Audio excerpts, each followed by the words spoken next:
the Bible. Is it hard to understand? When it comes to reading the Bible, the first thing that comes to mind is the fact that this is the Word of God.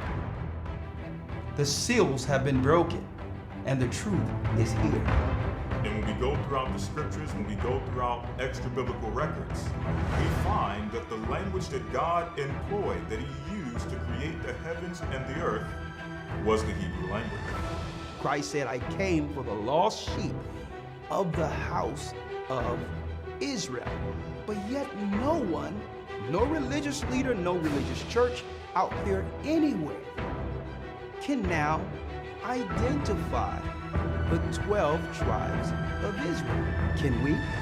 God is quite simple, but it seems as if man makes understanding Him hard. What are those mysteries? The truth of your book and the truth will make you free. The Hebrew and Bible Academy, you're invited.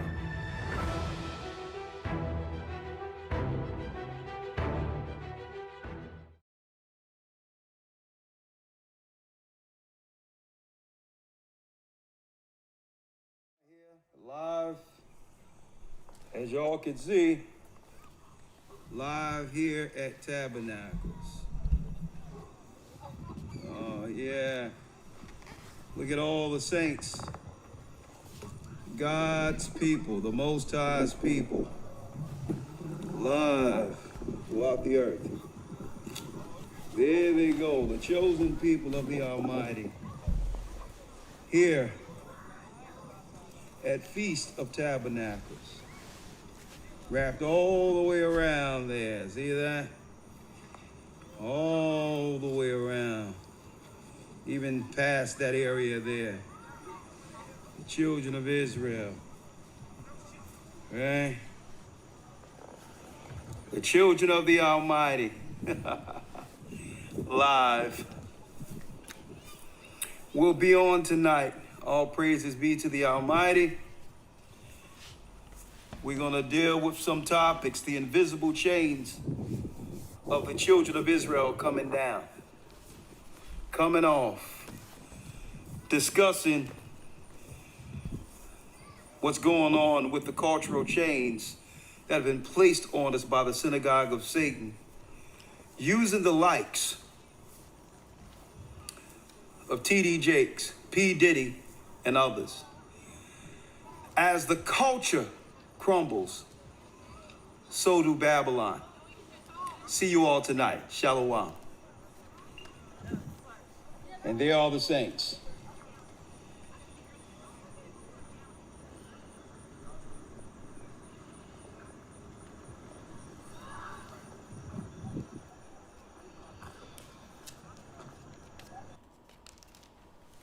Shalom, brothers and sisters. Shalom, shalom, shalom. We're here not too far. We just left the campground and thought we would come here and give our brothers and sisters out there, a quick broadcast and get back to the campground.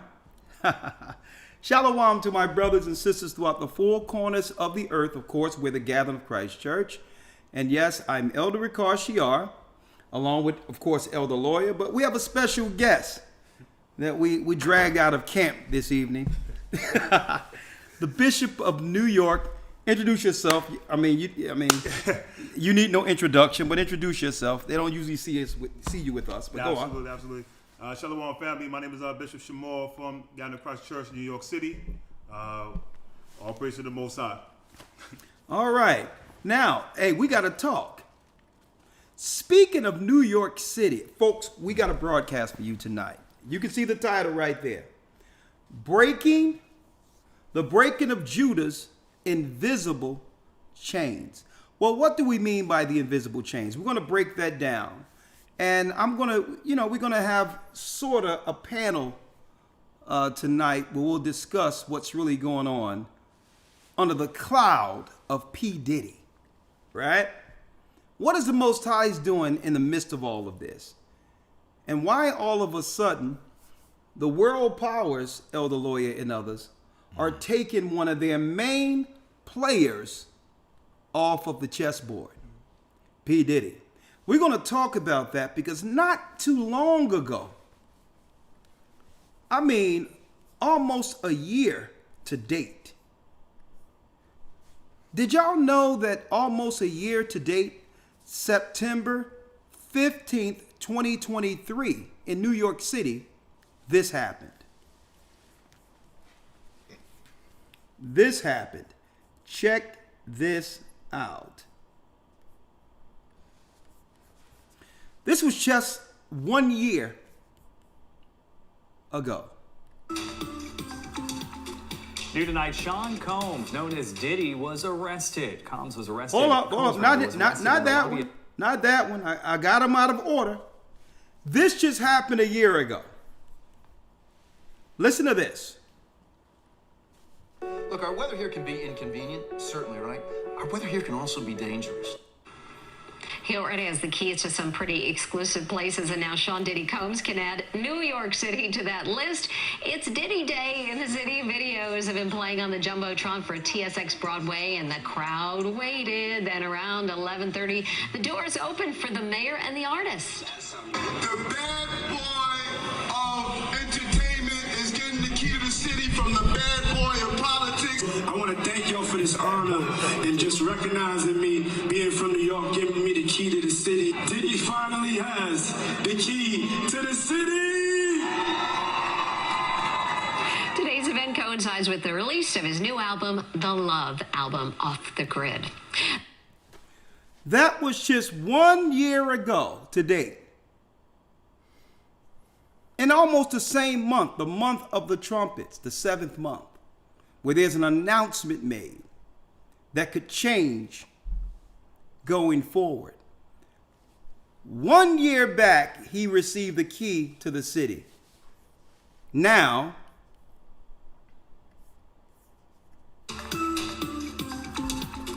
New tonight, Sean Combs, known as Diddy, was arrested. Combs was arrested in the lobby of a hotel in New York City.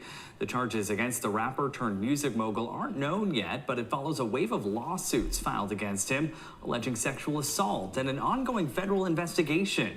Investigators interviewed several people in relation to allegations of sex trafficking, sexual assault, and the solicitation and distribution of illegal narcotics and firearms, according to a source familiar with the investigation. Now, did he have the illegal drugs and firearms a year ago? Right. An ongoing case from the feds, a RICO charge, racketeering, the man's law they use for, you don't know, we listen to that in the car, that they normally use against our people.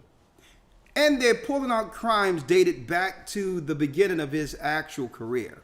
But they didn't know all of this existed 1 year ago when they gave him the key to the city.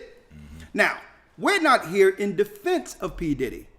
Of course, with the church, we give a spin that most will not talk about concerning all of this with a prophetic lens. Right? Breaking news, Sean Diddy Combs will not be getting out of jail anytime soon. He's been locked up since his arrest on multiple charges, including sex trafficking. Eyewitness News reporter Rob Hayes is here to tell us why he's going to stay locked up for now. Yeah, Sean Diddy Combs is headed back to the Metropolitan Detention Center. His attorney says he won't be in general population, but instead in the special housing unit. That's where El Chapo spent some time. A second judge today refusing to grant Combs bail for concerns about possible witness tampering. He's going to be in special detainment. Almost similar to the same special care or area of the prison Epstein was protected. Yeah. You can't have him in a normal population. You have to have him someplace he'll be safe. Sort of like the safe place Epstein was kept. Yeah. Quite interesting. We see how that turned out. Yeah. Listen, if you're going to put me where Epstein was, listen, just push me in the general population, all right? Right. But anyway, let's go. Another day in court for Sean Diddy Combs and another letdown. The hip-hop mogul once again asking a federal judge to let him await his sex trafficking trial at his luxury home on an island near Miami Beach, offering the $48 million home as collateral in a $50 million bail package and citing dire conditions at the detention center he was ordered to yesterday. Okay, so he never really had a music career, according to the new charges. The whole, I would say, conglomerate that was set up was solely for a sex trafficking ring. And really, the music business, the rapping and Biggie and all of that was just, the front businesses. Yeah, that was a side hustle. That was his side hustle. Biggie Smalls was his side hustle. He was really using everything to deal with this clandestine sex trafficking ring. Wink, wink. And because of the houses that he actually acquired, which while doing this, Ciroc and all these others, legal businesses. Well, for some reason, all of his businesses that he acquired legal, well, they're really the housing, the mansions, they're all a part of the racketeering ring. So therefore, the government is going to be commandeering those, right? Right. Because it was really about the sex trafficking ring and not the music business. The legal business he was doing was really, like lawyer said, his side hustle.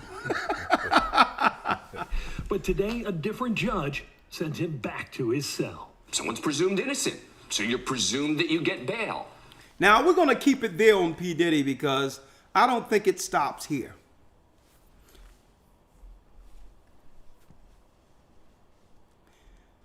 Why do I have a picture of P. Diddy and T.D. Jakes? Why is this titled The Breaking of Judas' Invisible Chains? Well, brothers and sisters, I titled that, and that title came to me this morning before I asked AC to put up this particular topic tonight, because what we're looking at are the faces of the invisible chain, controlled by the synagogue of Satan. What do I mean by invisible chains? One would have certain prestigious people or rich people of high acclaim from our community with status that through their work, it would keep our people, like I said last week, entrenched to the bottom. So there's invisible chains. There's invisible chains that comes with the religion we commonly follow. That's really controlled by Jesuits, Zionists, and others. And then there's the other cultural aspect that comes with the music business. Music, whether it be music or athletes. Mm-hmm. These are the places we can actually acquire generational wealth. Mm-hmm. Right. Yep. Our escape out of the impoverished state. So, of course, the enemy would control both of these areas using taskmasters. The cultural P. Diddy, who did so much in the music business, and he put a lot of people on too. But really, it was really to keep us culturally demonized by the rest of the world. Then you would have, what do I mean by demonized? Well, don't forget, the whole aspect of city girls, debauchery amongst our young women, came from Sean Combs. The whole City Girl, he had a group called City Girls that would destroy our daughters and push them further into degradation and debauchery using the business. And guess what? Who funded P. Diddy to uphold the Daughters of Zion as city girls. And then you would have T.D. Jakes. T.D. Jakes was used, him and Tyler Perry. They were both used as religious gatekeepers. Under the guise of religion, they were able, through Tyler Perry's movies, to actually desensitize us to the gay life, where our women would no longer take advice from the men in their house, but yet a cross-dressing big mama by the name of Tyler Perry.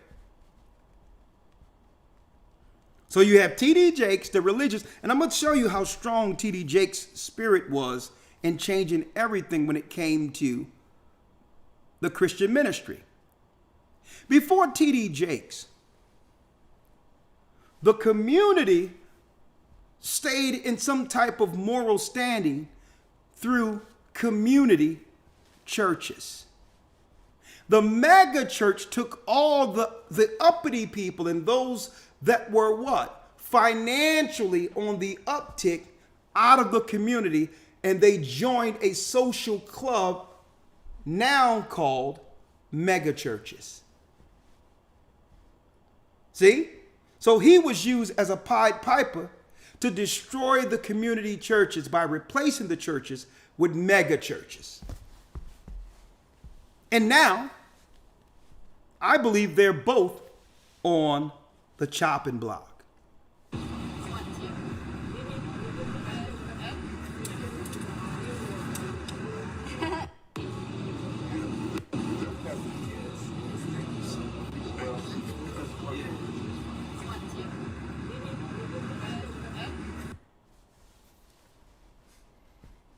Now,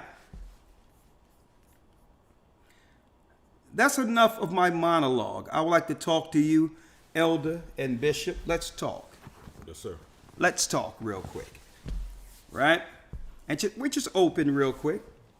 When it comes to what's going on, let's first start with this. The media usually puts something out there for us to look or listen to distract us from something else going on. So before we go into P. Diddy and the scriptures concerning how these chains are being broken off of us, and because of that, and because of the chains getting broken off of us, what comes next? Elder Lawyer and Deacon, Bishop Shamal, what exactly they're distracting us from? Let's start there. What should we be paying attention to instead of P. Diddy? Well, there's so much things going on right now in the world. Yep. Political. Hold on, wait. Yes, sir. Sorry. There's so much things going on in the world right now. Political. As far as the migrants coming in, right now, there's so much dynamics taking place, and people are getting kicked out of their houses right now as we speak in New York and in other places, and that's not really being brought out in the media in that type of sense.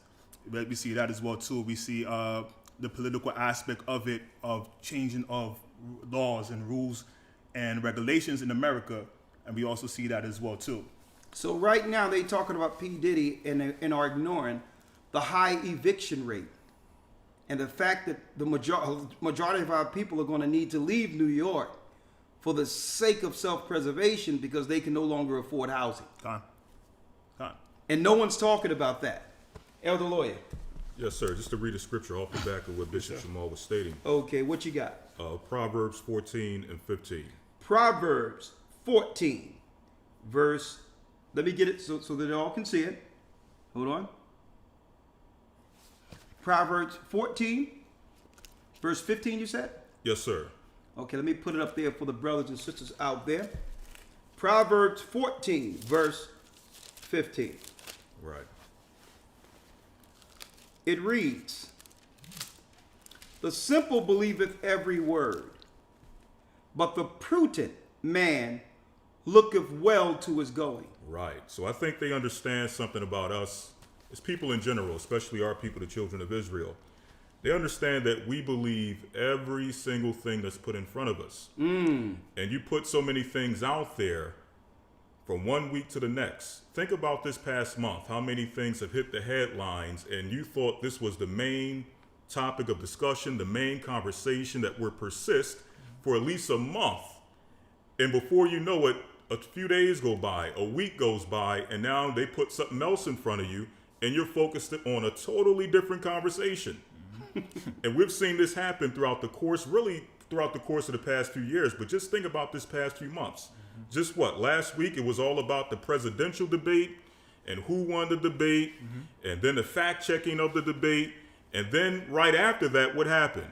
A second assassination attempt on the president.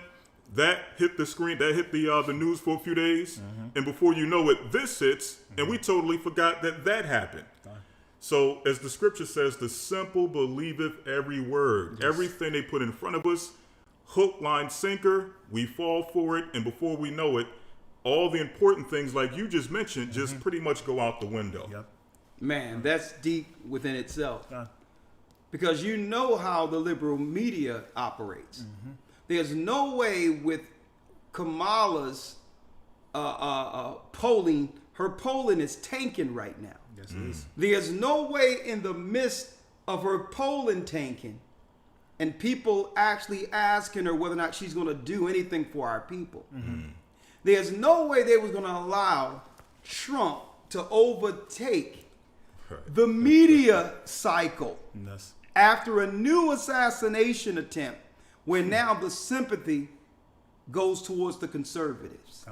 So everything is timing for these people, especially in an election year.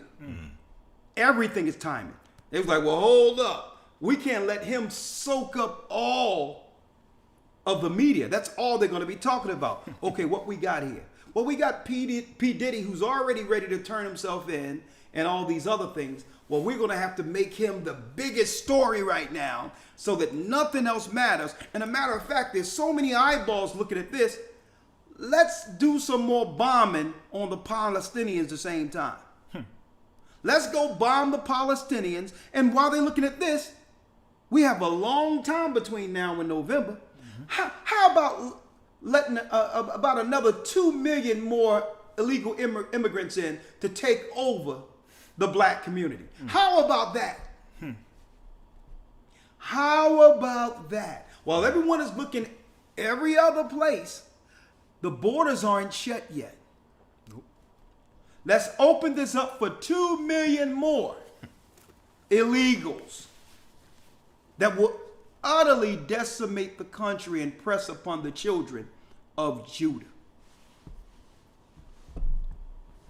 Now, I'm going to get back to so-called P. Diddy in a moment. But I need y'all to think about this, folks. If they destroy, and I believe they've done so, I don't think it was a coincidence with what they have done to hip hop, what they have done to the music genre, and watering the music genre down, putting non-talented people in position. Instead of Whitney Houston, they're giving us City Girls and Sexy Red. Okay, instead of Michael Jackson and others, they've given us Nas X. Right? So it's no coincidence that they have been imploded any way that our people could acquire generational wealth. They can only do it one way or the other. If they destroy the music business altogether, that's actually closing a door that really gave our people some level of financial generational wealth or a hope to get out of our current condition. So now the door is shut. There's no music business anymore. There is no way of really making any generational type of wealth in the music business. And I think that's a sign that that door has shut. And I'm going to tell you why. That door is being used outside of what they wanted to use it for. They wanted to use it for control, debauchery. They wanted to use it to demonize our people. But we've been using for years, from the time of Sam Cooke, James Brown, Michael Jackson, even up to our current time, Kendrick Lamar, we've been using the music business to disturb the political arena by stating that we are the children of Israel. So there's no longer is the music business needed, because why? Because these people, T.D. Jakes and the music business gatekeepers, were actually put in position to keep us from ever finding out. So guess what? The paymasters no longer need people like P. Diddy. If you cannot keep these Negroes, who are the tribe of Judah, under control, we have no use for you. If the black people are now leaving the churches but still are following Christ, well, T.D. Jakes, we have no more need for you. It's time to expose you. The elites are coming down. And what part does God have in this? We're going to talk about that today. Elder Lawyer. Yes, sir. If you will, let's go to the scriptures where the Most High brings judgment, and he says he starts at his sanctuary. Yes, sir. There's a spirit moving in the earth of judgment, for judgment. And I hear people out there talking, and we talked about that before the cameras came on. I know a lot of people talking about this. Let me tell you, what P. Diddy has done and what they're charging him for. Let me tell you, brothers and sisters, what Hugh Hefner did and others like him continue to do would make P. Diddy look like Little Bo Peep. Right. And everyone out there is looking at this and saying, well, guess what? Well, why is it that they're going to let these people go? And but the black man, they usually try to you want to make this a racial thing. But the whole thing is, folks, we can't have it both ways. If we're going to be out there saying they're not like us, we can't be like them. That's right. Yep.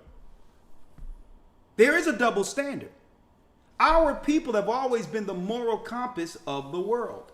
So P. Diddy can't get away with what Hugh Hefner can get away with, because Hugh Hefner is not from the chosen stock of God. There's moral accountability that God has with his people. And to whom much is given, much is required.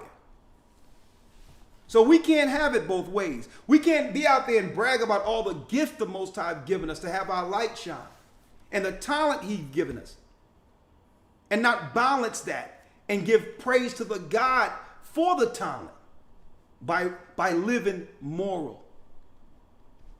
See, it comes with something.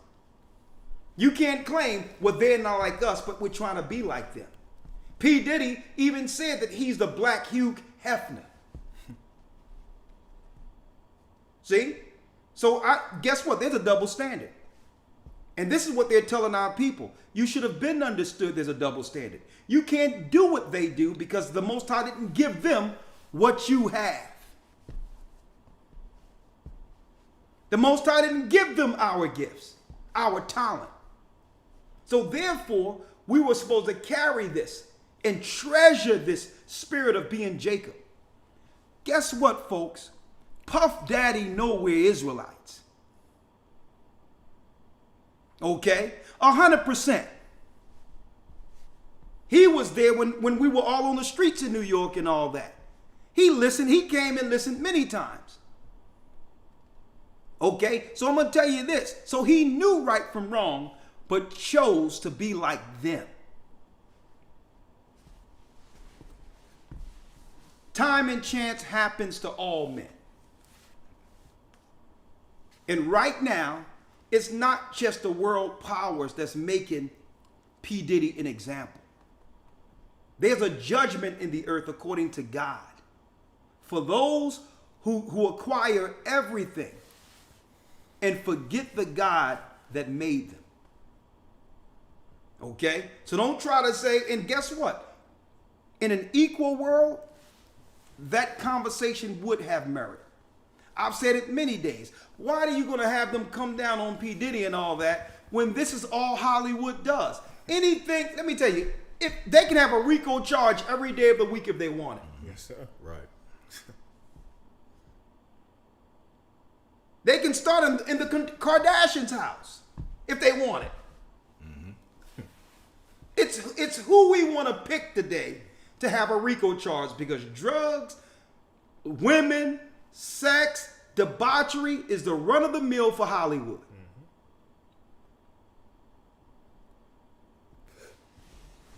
Elder Lawyer, let's go to the book of Ezekiel. Yes, sir. And I'm going to tell you, if the brother make it through this, him being separated by himself in solitude may be the best thing for him. If he make it through this, and I don't know based on all the information he's acquired, whether or not they're going to allow him to walk out alive. He know too much. But if the Most High does give him the grace to actually step out of there, him being alone, which is him and the Most High, reflected on all the opportunity he had, might be the best thing for him. It might save him from itself, because you see what he do with everything.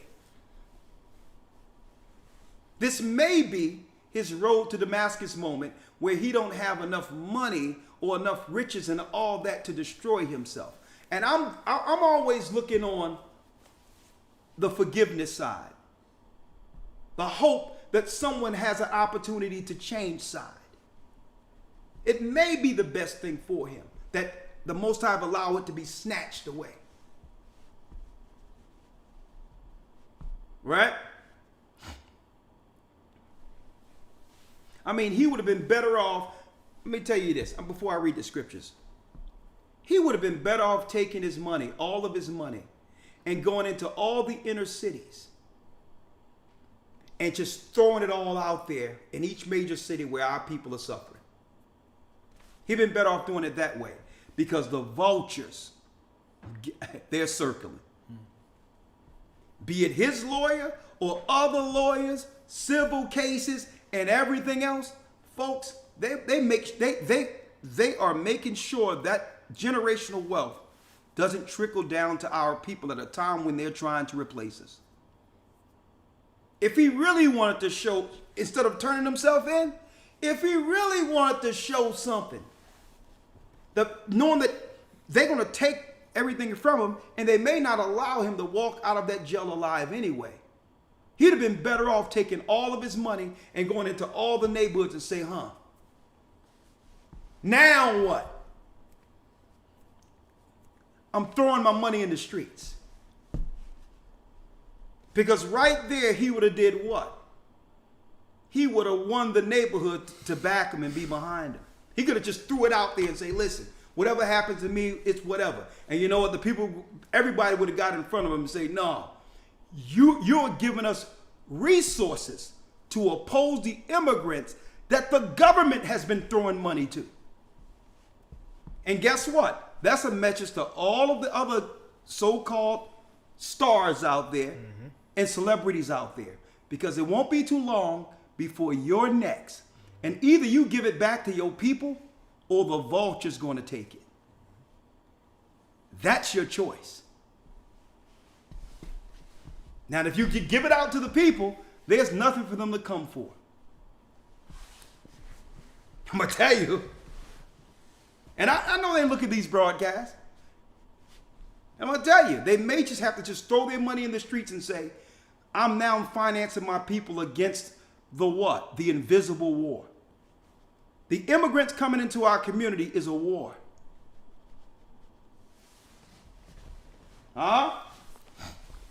It'd have been better throwing it off in the streets. But let's break down what's going on spiritually here.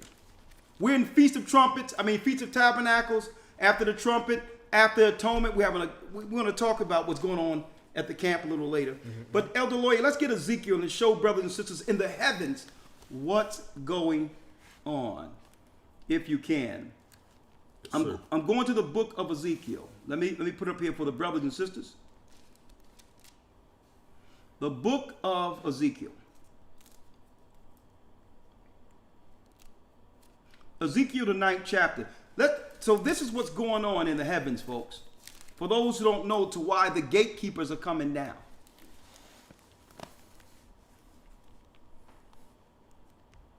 Ezekiel 9, verse 4.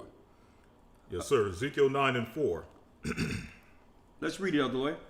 And the Lord said unto him, Go through the midst of the city, through the midst of Jerusalem, and set a mark upon the foreheads of the men that sigh and that cry for all the abominations that be done in the midst thereof. So the Most High is telling the angels, go set a mark on the people who understand, who are crying concerning the oppression on God's people in the earth. The Most High see the satanic governments, folks, undermining us, pricing us out of being able to live, giving the so-called illegals who are nothing but mercenaries, finances, and housing to press upon and destroy the children of Judah. And the only resolve or answer they have for us in the government is, well, if you can't afford to live, then if you're pregnant with a child, kill it. The only solution the governments are giving our people is to abort their children. And so guess what? The prayers of the saints have gone up before the Almighty, and we ask for a judgment. And don't complain with how the judgment looks.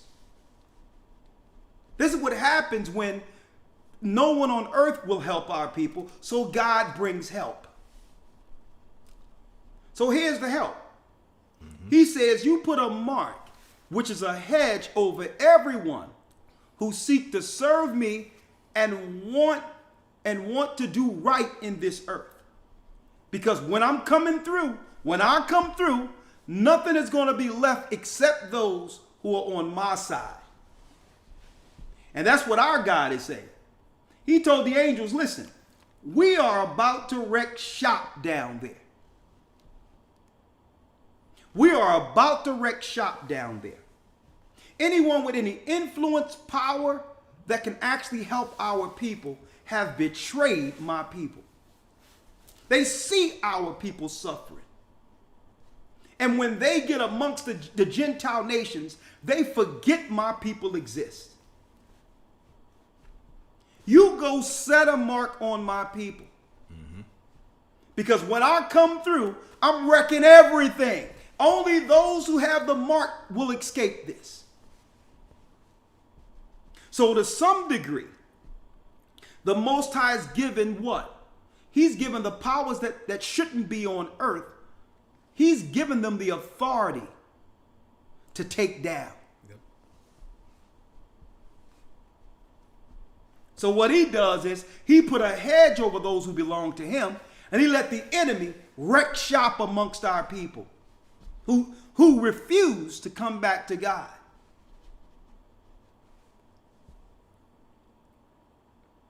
Who refuses? Let's read it, Elder Lloyd. Verse 5. And to the others he said in my hearing, Go ye after him through the city and smite. Let not your eyes spare. Let not your eyes spare. Neither have ye pity. Neither have you pity. Slay utterly old and young. Whether you're old or young. Both maids and little children. Maids, young girls and little children. And women. And what? And women. And women. And you notice when the so-called pandemic was on the scene, they started with the elderly first, and a lot of people got wiped out and are no longer amongst us, because these are the people who didn't listen. A lot of them were actually listening to the government powers who now have the authority to take out those without the mark. So who would listen to them? They're the spiritual warfare in the earth against us. So why would you listen to them? Because you don't have the mark of God. You don't fear God. So guess what? You have given them the autonomy to take you out. This is how judgment looks. But what? But come not near any man upon whom is the mark. But those good people down there, the remnant of God, who still believe, protect them. Guide them. And these are the people with the mark who's going to be reporting on the judgment of God, like you see before you today. P. Diddy, folks, is he's the second domino to fall. What did I tell you all, folks? When they came after R. Kelly, what they have done in the earth was set a new precedent. Mm-hmm. They set a new precedent. Where it's not El Chapo with kilo of drugs for RICO charges and racketeering anymore. Having a disgruntled relationship and a person who felt you did them wrong, and now you come into some money, or you done somebody wrong and you've come into some money, at any time under a RICO charge, they can pull up the girlfriend you were with at the age of 23 and add her to a RICO charge to you because she's doing nothing in her life right now. Right. And I told you that. I said, y'all sit there and allow them to get away with this? A new president have been set. Because guess what? The Constitution is void. There's no statute of limitations. They can sit back and wait for you to acquire wealth. Even after you become, I'm not adding P. Diddy here. Mm-hmm. After you become a better person at an older age, that doesn't matter. Okay? We as a people, as the children of Israel, they don't give us the autonomy to change and go into the twilight and die unscathed. They don't give us that opportunity. Mm-hmm. They'll never give us that. But now they set a precedent to where it doesn't matter what happens with the tribe of Judah. Even if you turn a new leaf, they'll go back and find someone who had a problem with you 20 years ago and say that's a RICO charge. I told y'all they was going to do this. And now that they don't open up those can of worms, guess what, folks? I said this. As soon as they came after R. Kelly, they're taking generational wealth from every mogul and everyone that has generational wealth amongst our community who've acquired it in the music business. They're going to take it. Because guess what, folks? I know how the music business rolls. And there is no music business when I was coming up without a lot of young girls underage running after every concert through every city.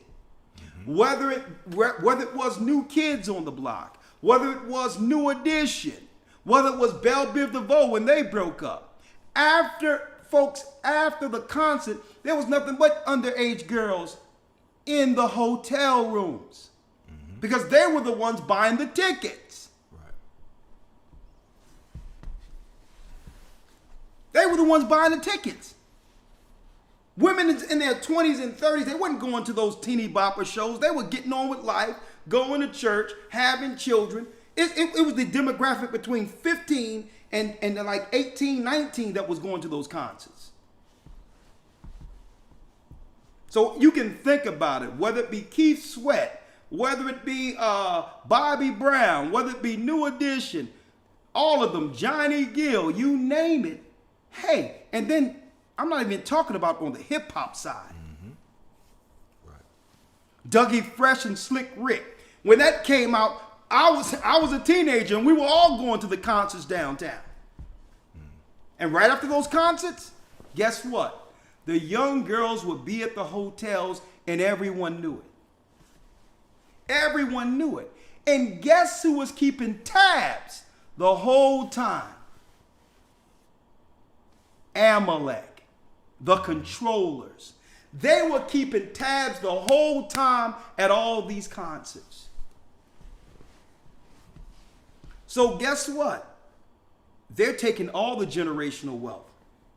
And now that the immigrants will replace our people, folks, that glass ceiling has lowered for our people to be able to acquire generational wealth.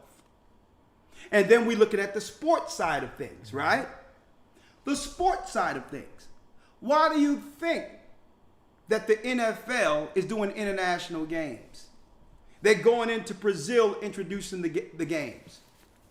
They're going into Africa and different parts of the UK to get actors cosplaying Black American people here, Judah in America. They become the new actors. They become the new, because guess what, folks? There were more slaves dropped off in Brazil than America. So that's going to be your new pool for sports. Mm-hmm. Africa is going to be the new pool for sports. Mm-hmm. Right. Why? Because Judah have sounded the trumpet. It's through Judah that the whole world understands who the children of Israel are. It's to a point where even Candace Owens, it have reverberated throughout every class. You can say what you want.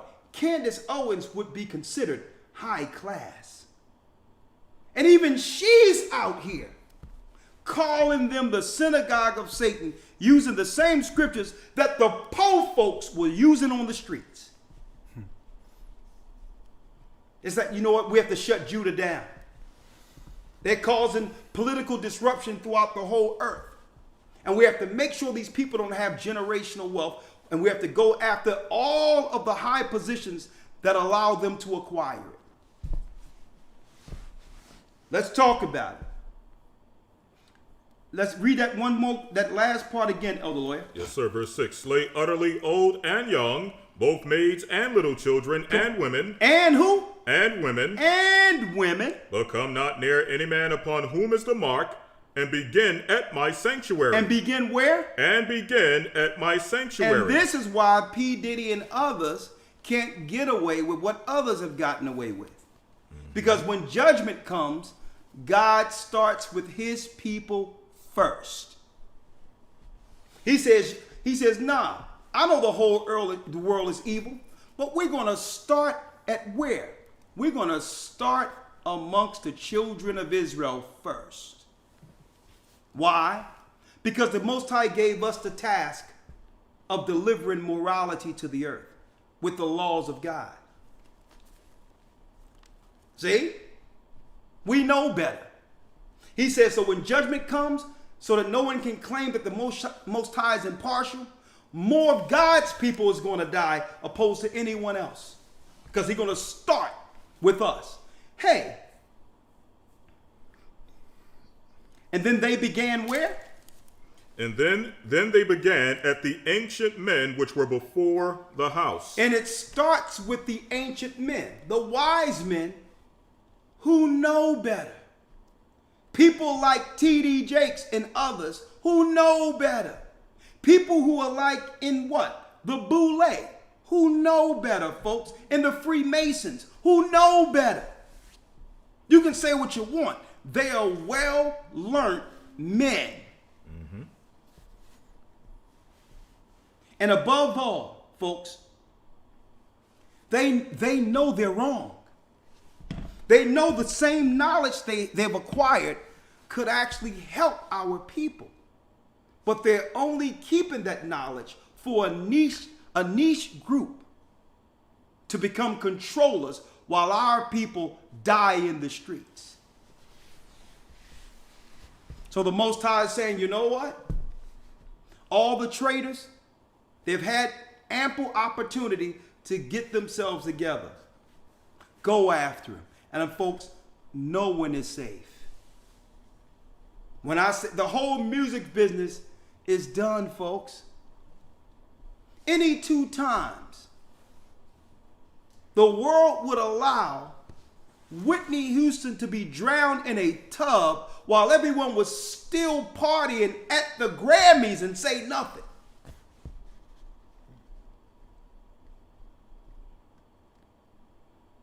That there was a sign.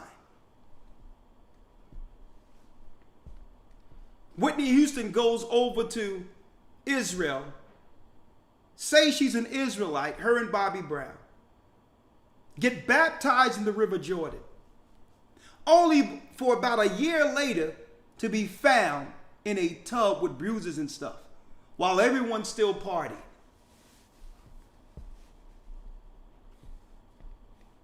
That should have been a sign.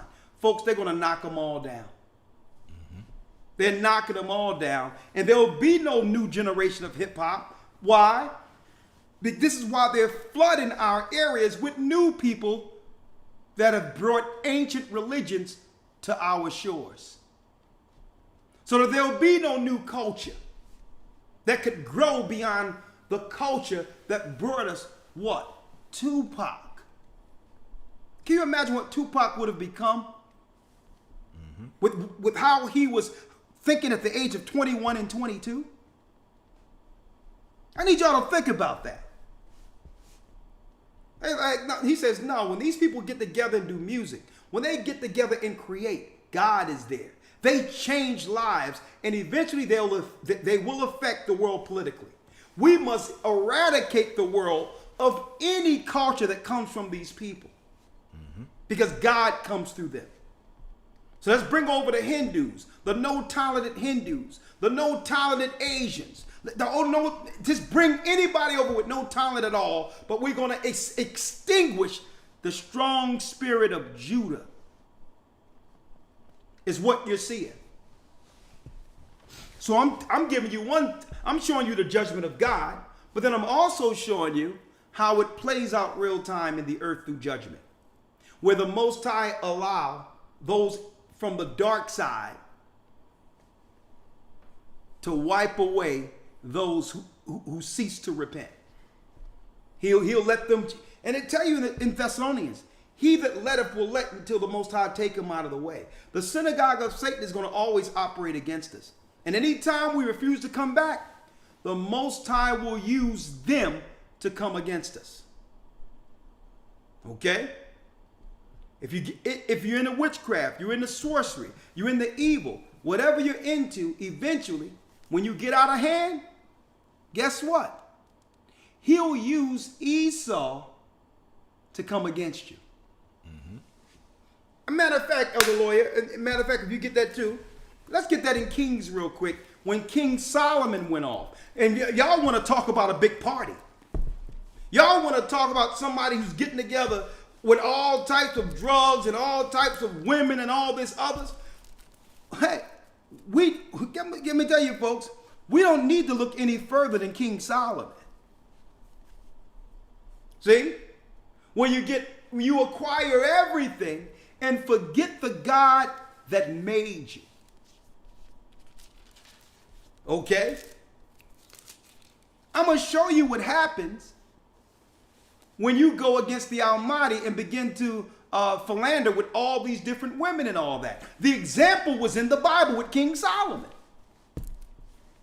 Elder Lawyer, and then it shows you who the Most High uses if you refuse to come back. And P. Diddy, if you got a computer, you need to be hearing this. Let's get it out of Kings real quick, Elder Lawyer. 1 Kings 11:1. 1 Kings, thank you, Elder Lawyer. 1 Kings 11:1, let's read it. But King Solomon loved many strange women. King Solomon loved many strange women. Together with the daughter of Pharaoh, women of the Moabites, Ammonites, Edomites, Zidonians, and Hittites. Man, he was having a party. Read. Of the nations concerning which the Lord said unto the children of Israel, Ye shall not go into them, neither shall they come in unto you, for they will surely turn away your heart after their gods. Solomon clave unto these in love. Solomon clave to these in love. He ended up building temples to these women. And guess what, folks? Sex rituals and all of that stuff comes out of what happened with Solomon. Mixing what? Religious practices and sexual activity. That's what was going on, folks. Opening up a gate of debauchery to where now the children of Israel would begin to operate like this. And then guess what, folks? Eventually he was convinced to actually build a temple to the god Milcom, which is the god for child sacrifice. Need you to think about this, folks. I need y'all to think about this. Because if you're having this big party and all these others in debauchery, no one understands to a degree who these children are, and usually they were given to the priest or sacrificed because they didn't really belong to anyone. So this is why they legalized abortion in our community. Because when you give free love and free sex and all that without accountability, you bring forth children to be sacrificed to Moloch. Same thing. So unrighteous children were coming out of these unions. The Most High warned Solomon 2 times and he didn't listen. So let's go straight to what the Most High does once Solomon go off with all these women. 14, let's read it. And the Lord stirred up an adversary unto Solomon. So what did the Most High do? And the Lord stirred up an adversary unto Solomon. The Most High stirred up an adversary unto Solomon. Who? Hadad the Edomite. Hadad the who? The Edomite. The Edomite. He was of the king's seed in Edom. He was from the royal seed of the Edomites. So if you don't do right, knowing what's right, the Most High he'll stir up the synagogue of Satan and allow the vultures to come after you.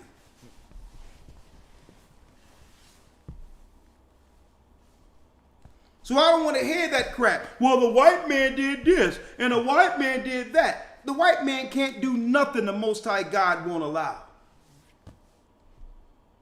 You're only complaining about him because you're not willing to listen to God. Because the Most High will only cut Esau against those and lead Esau against those who disobey him. See? So the same way the Most High stirred up the King Edomites against Solomon for going off with all these women, that is what happened to so-called P. Diddy. And he's not the only one. Let me tell you, say what you want. Sean Combs was hip-hop. He was hip-hop culture's royalty. Untouchable. He was in the billion sphere. Houses all over the place. Any place he go in the world, they would roll out the red carpet like he's king.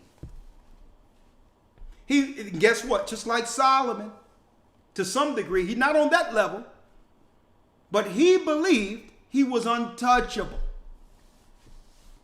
So what did the Most High do? The same way he did in the past. He says, you know what? I'm going to stir up the Edomites, the lawyers, the gatekeepers, the synagogue of Satan. I'm going to have them all come together and take away every cent this man ever made. And guess what, folks? And when it happens, even P. Diddy himself going to understand why it happened. And at the end of the day, he's going to know it was our God who took it from him. And see, and that's the piece no one wants to actually talk about. People are just talking on the surface. People are just talking on the surface, folks. What else you got, Lawyer? Yes, sir. You holding something in 2nd Esdras? Yes, sir. What you got in 2nd Esdras, sir? I know you holding one in Galatians, right? You got one in Galatians too? Yes, sir. All right. Oh, no. Go ahead, let y'all flow. Go ahead, flow. All right. You can get that first in 2nd Ezra 3:27. Yep. What is it? 2nd Ezra's what? Yeah, 3:27. 2nd Ezra 3 and 27. Okay, let me get it here so they can see it, okay? All right, I'm gonna just preface it. You can break it down. Go ahead. Yes, sir. Because as you're bringing out, a lot of people are asking these questions as far as how can the other nations do it and get away with it and be celebrated for it, become heroes for it, but yet we do it, and now we're the worst scum of the earth. Okay, we're the worst thing since cockroaches, right? Well, let's see. Let's go to the book of 2nd Ezra 3:27. 2nd Ezra 3 and 27. And so thou gavest thy city over into the hands of thy enemies. And their deeds then any better that inhabit Babylon? It says, are their deeds any better than inhabit Babylon? Are they better than us? Are we more wicked than they? Are we more perverse than they? Are we more evil than they? Go ahead. Are their deeds then any better than inhabit Babylon, that they should therefore have the dominion over Zion? That they should have the dominion over Zion. How could a people more idolatrous, more perverse, more salacious than us have power over us? Yeah, what are they doing in Israel? How could the Most High give his holy land to an unrighteous people is what the prophets are asking. Read on. Verse 29. For when I came thither, I had seen the impieties without number. Then my soul saw many evildoers in this 30th year, so that my heart failed me. So Ezra's saying he saw all kinds of madness in Babylon. They talking about, can I say the word? That's floating around there, the freak offs. They talking about that. I mean, Ezra saw all kind of madness over there in Babylon. Man, freak offs came from Babylon. Who do you think? Who do you think it's coming into our neighborhoods, folks? Who's going to be tricking our young daughters into coming behind their stores? And the next thing you know, they're having little children with so-called good hair. The freak offs came from Babylon.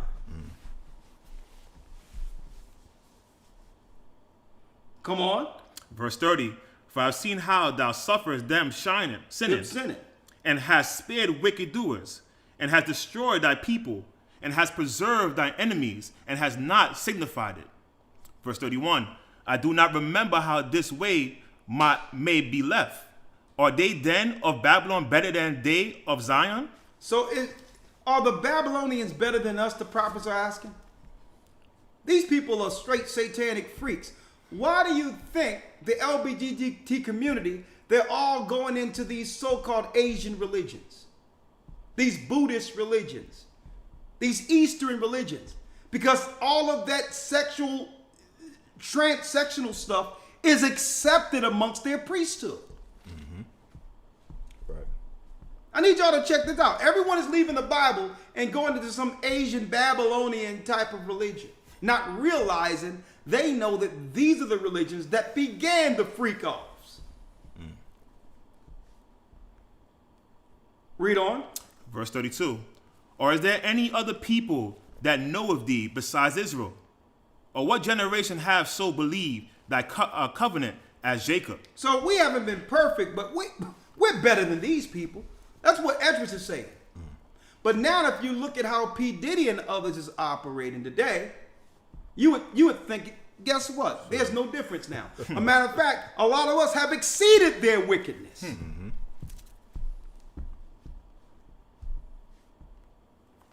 Read on.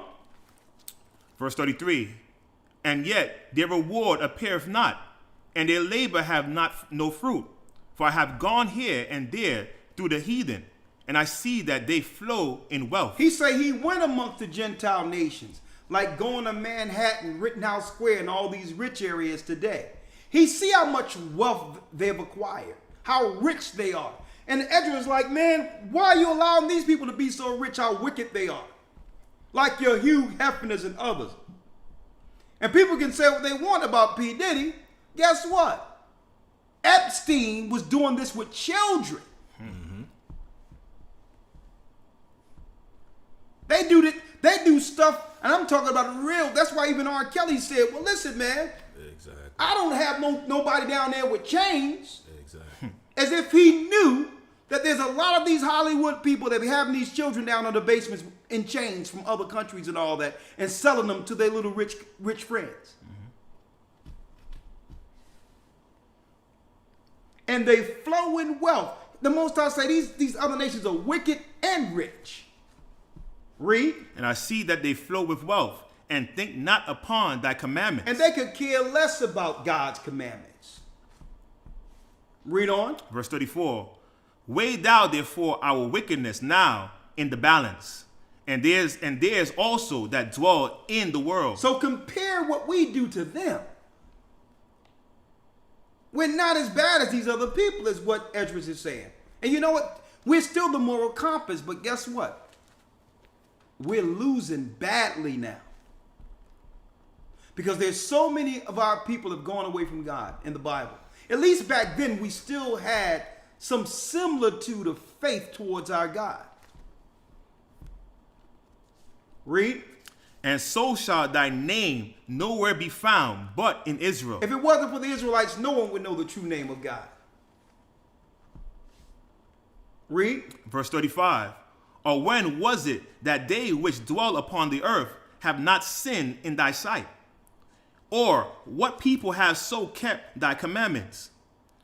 Thou shalt find that Israel by name have kept thy precepts, but not the heathen. And I'm glad you went into that, because that also falls into why the Most High judges us so. Because the Most High never gave them the commandments. See? He never. So now we're required to do right when blessed. We're required to bless others, not get in a position with finances to hurt our people and make us in worst case. Now that you got the money to do so and the riches to do so. That same money this brother was using for freak offs and everything else, you know how many children could have been fed? You know how many houses, you see them putting up whole housing communities for the immigrants. You know how many housing places that could have been put up in New York where P. Diddy came out of?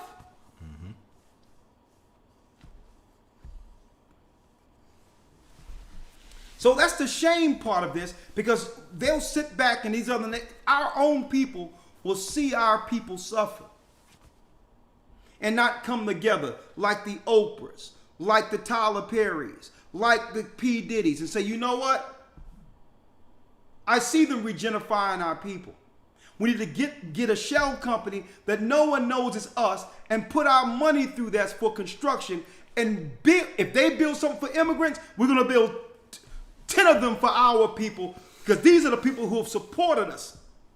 And all of their support have led to our glory, have led to our recognition. From the grassroots, my own people have supported me.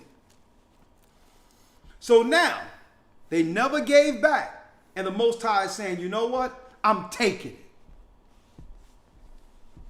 I'm taking it. The Gentiles build right under you, knowing that it's going to affect your children. These are going to be the next door neighbors of your children.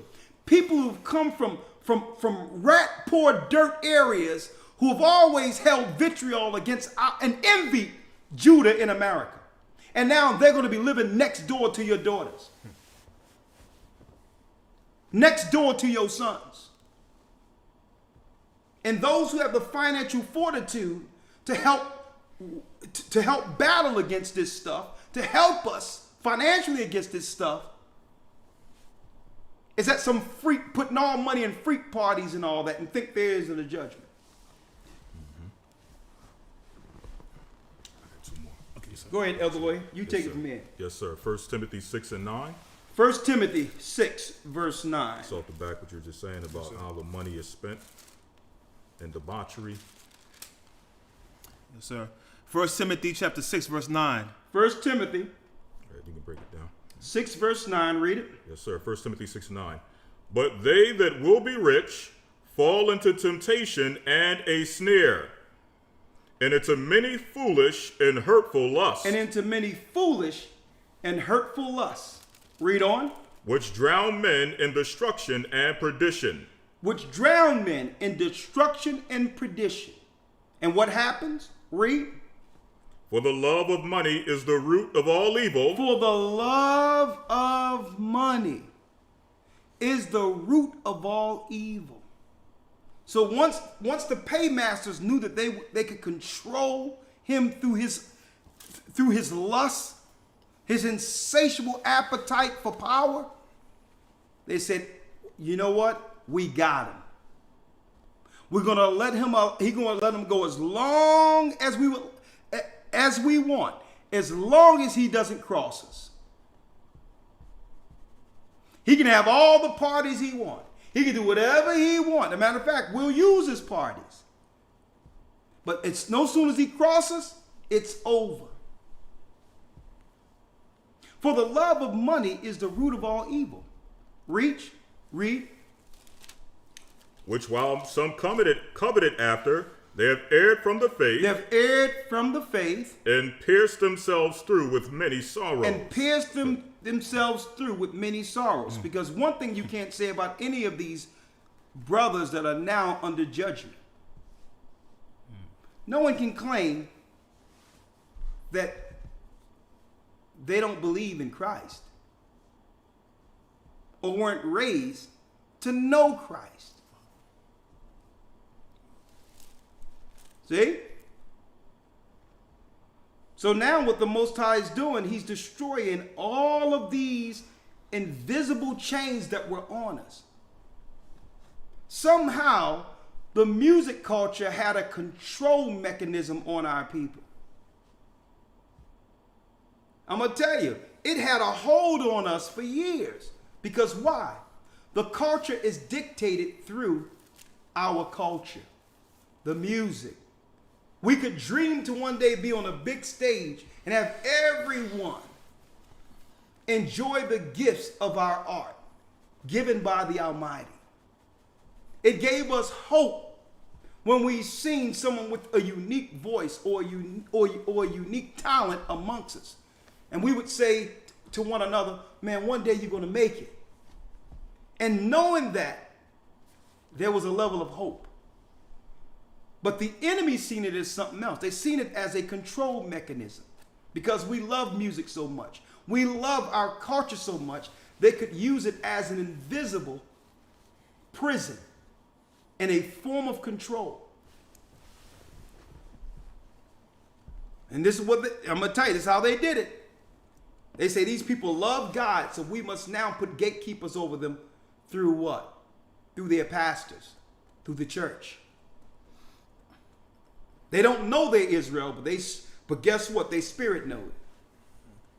These people cleave to Christ as if he's family. So we need to control that invisible chain.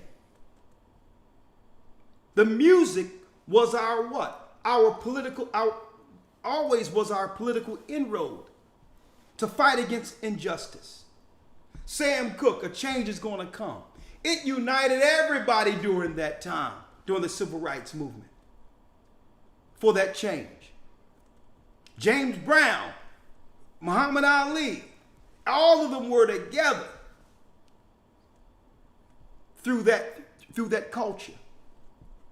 All the way up until when Tupac was rapping and talking about, listen, look at all these homeless people and how much money we have, and yet you're going to let our people suffer all up in the city suffering.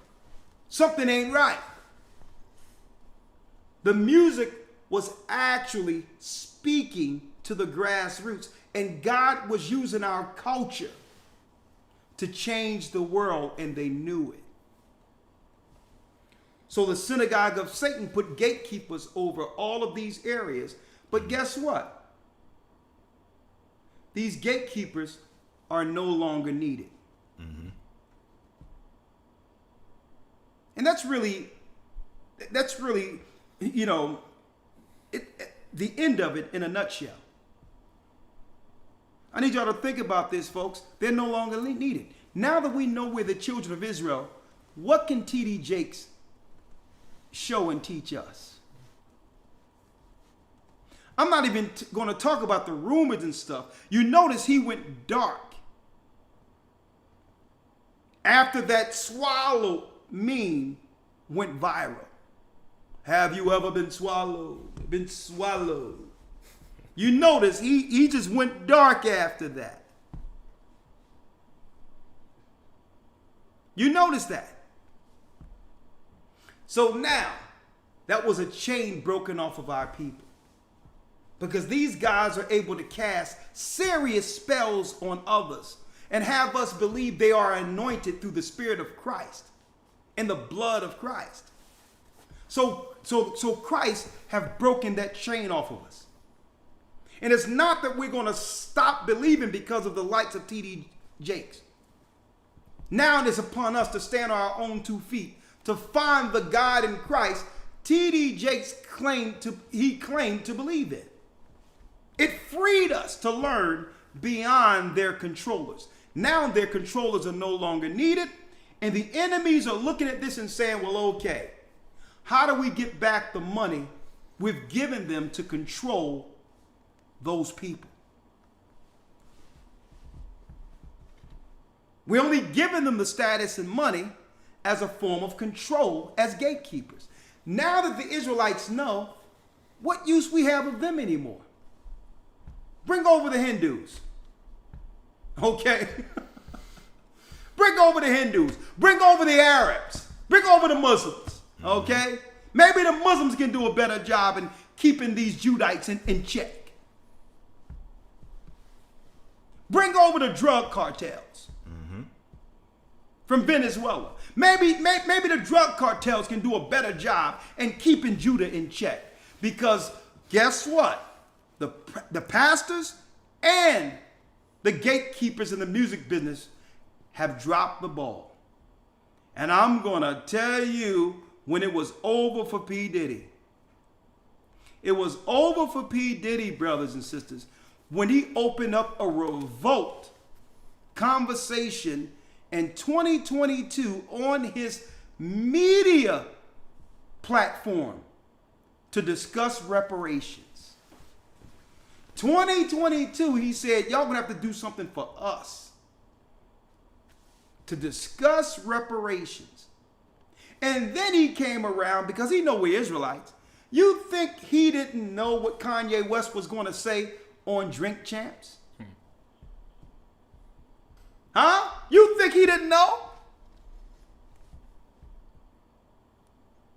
So Amalek, the synagogue of Satan, who control it all, because they're really the gatekeepers. Let me tell you, the synagogue, or what you would call the Sanhedrin, folks, a lot of y'all don't know. The Sanhedrin in Jerusalem, it was their position under the Romans to keep Israel, our people, under control. That's the actual position of the synagogues. They're the gatekeepers to keep us from what? Disrupting the status quo of world politics. The same way during the time of Christ, it was Herod. Herod, the Greek. Herod, the converted Jew over Jerusalem, who had to report when the child was born. And guess what? There was a decree. If that child of Judah is born under your watch, Herod, you must kill the child. And that's the anointed Christ. They're the gatekeepers to control our movements throughout the earth. That's their position politically in the earth. So if the gatekeepers like these guys can't do it, then Amalek will go get some Hindus. See? They'll go get some Asians. They'll go get some Ukrainians, whoever. Because it's their position politically to keep up that invisible wall that keeps Israel from rising politically in the earth. That's just the way it is. So these guys' time has come. And based on where we are in prophecy right now, there'll never be going forward. There'll never be moguls amongst our people. They won't allow it anymore. This is the end of the mogul generation. Mm-hmm. Hence the reason Russell Simmons is on an island somewhere where he can't be extradited. He chose an island, a non-extradite island, to make sure the governments of the United States couldn't come after it. It's the end of moguls. Let me tell you, folks, I'm going to tell you right now. The world powers, the whole construct, is really the mob. It's really the mob, folks, when you look at it. And I need y'all to think about this. In that movie, The Godfather, when they were seeking to have their children become politicians, they came over as street gangsters, drug peddlers, but really the real goal was to control the politics of the earth. That's where the real gangsters are. In Congress, in Senate, those are the real gangsters. Right. See? So I'm going to tell you right now, folks, how they did this. Even when it came to Dr. Dre. When Dr. Dre had Beat by Dre's, and they say, man, he just sold Beat by Dre's to Apple for $3 billion. He got it going on. Oh, you thought he had a choice not to sell Beat by Dre's? Huh? Barry Gordy has the greatest record company that have known to man and sell his record company for $50 million. Oh, do you, at that time, that was a lot of money. Do you think Barry Gordy had a choice not to sell Motown? Y'all don't understand what this is. There's an agreement that you can only go but so far. And when it comes to these companies, they must go back to the people who gave it to you. And that's the only way they'll allow you to get out to some degree unscathed or without an humiliation ritual. And what's going on right now? For those who don't want to play ball like the Dre's and Barry Gordy, they go out under the humiliation ritual. Because there's no reason that they should be putting out there that P. Diddy had 1,000 bottles of olive oil somewhere. As if they're not trying to humiliate it. No, they say baby oil. Baby oil, yeah, not olive oil. I mean baby oil. I'm thinking about anointing.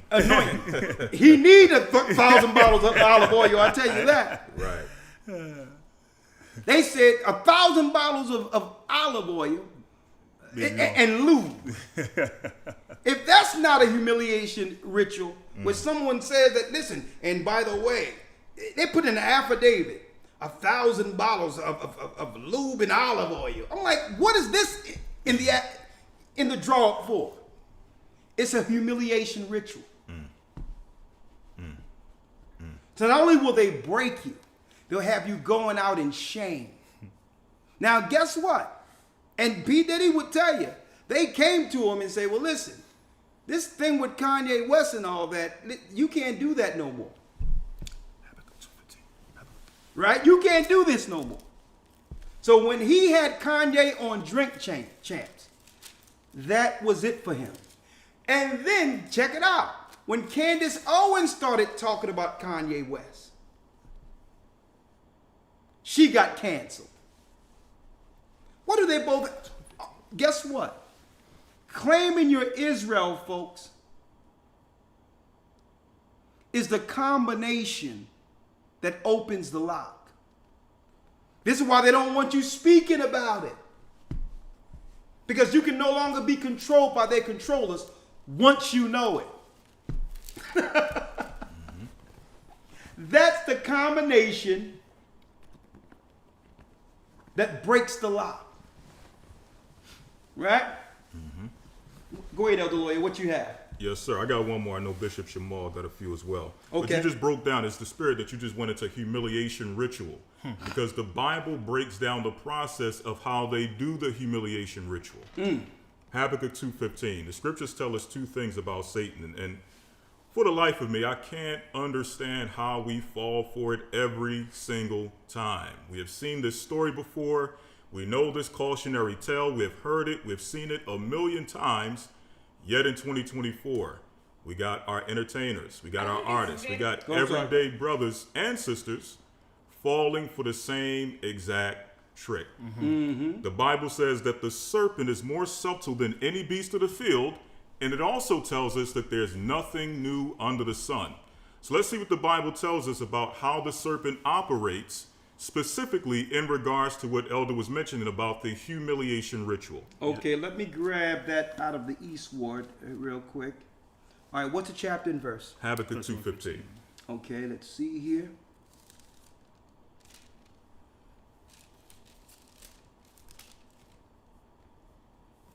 Habakkuk 2, verse 15. Yes, sir. Habakkuk chapter 2, verse 15. Woe unto him that giveth his neighbor drink. So the Bible says, woe unto him that giveth his neighbor drink. He gives you the Hennessy. He gives you the Ciroc. Hands it to you. Right? Now check this out. Go ahead. That puttest thy bottle to him. And you put the bottle to him.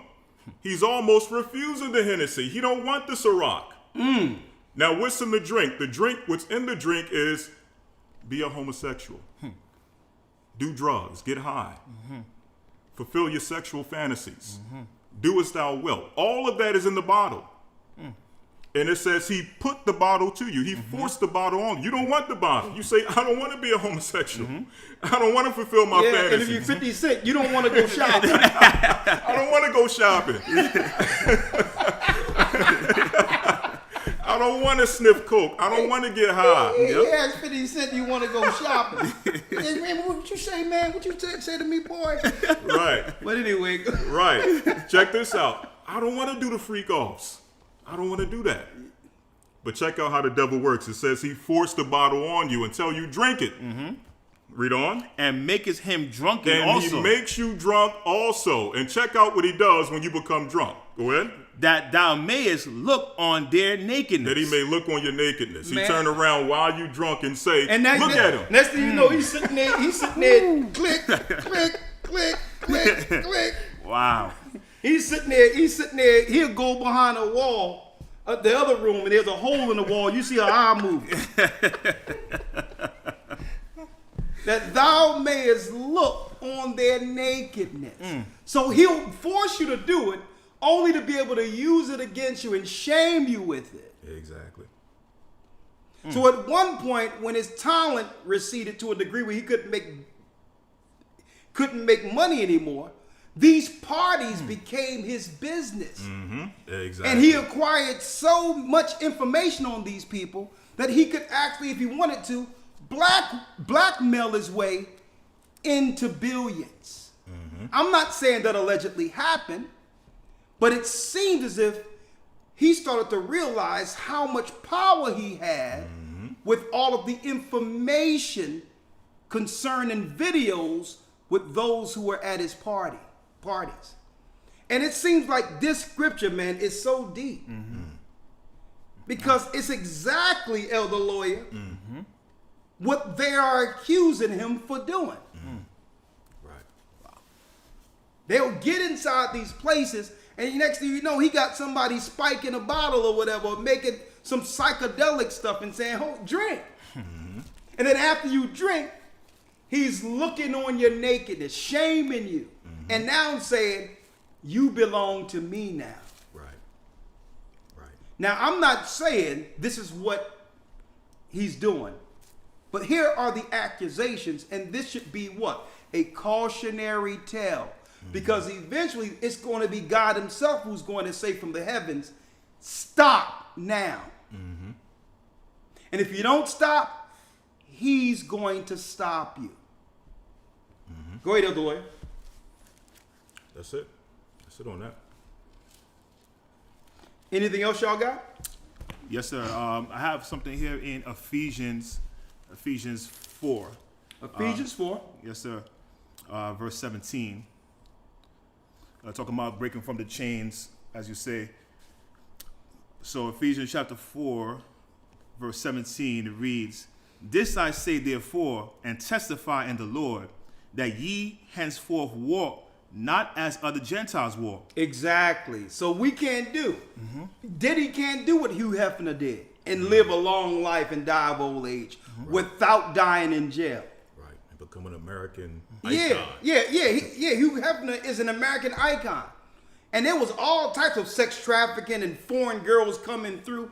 A matter of fact, there's a tunnel for where the Playboy Mansion was, underground, to a whole neighborhood of rich people who used to actually walk underground to partake in all of these evil things Hugh Hefner was doing. And I'm talking about the elite allegedly were coming to these parties and going to one house and sneaking under these tunnels to deal with foreign girls that were sex trafficked by Hugh Hefner. But guess what? Diddy can't do what Hugh Hefner does and get away with it. That's why it says that we cannot walk as the Gentiles walk. There's a double standard here. Come on. "Ye henceforth walk not as other Gentiles walk, in the vanity of their mind." In the vanity of their mind. And let me tell you, Esau is so vain, he had a magazine named Vanity. He's so vain, he came up with, man, Vanity. In the vanity of their mind, come on. "Having the understanding darkened, being alienated from the life of the Most High, through the ignorance that is in them, because of the blindness of their heart." Because of the blindness of their heart. Go ahead. Keep on going. Verse 19. "Who being past feeling, having given themselves over unto lasciviousness, to work all uncleanness." When it says lasciviousness, it's ardent sexual activity, debauchery. Read. "Who being past feeling, having given themselves over unto lasciviousness, to work all uncleanness with greediness." Verse 20. "But ye have not so learned Christ." But ye have not yet so learned Christ. And hopefully wherever that brother is right now and others who are dealing on the dark side, that they would have time to reflect, to understand it's time to come back. Even if you come back without nothing, flat broke. Because none of us can take any of this with us. And let me tell you, man, there's a lot going on, folks. There's a lot going on. Let me get this real quick.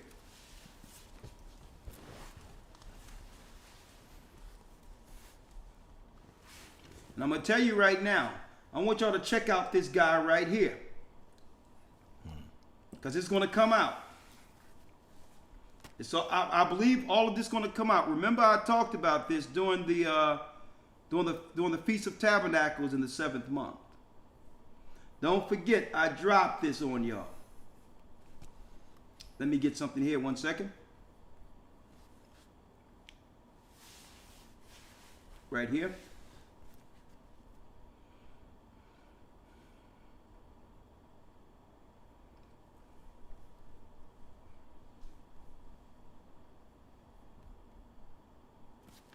There's a guy right here, a well-known brother from Chicago, was called the godfather of the music business, Clarence Avant.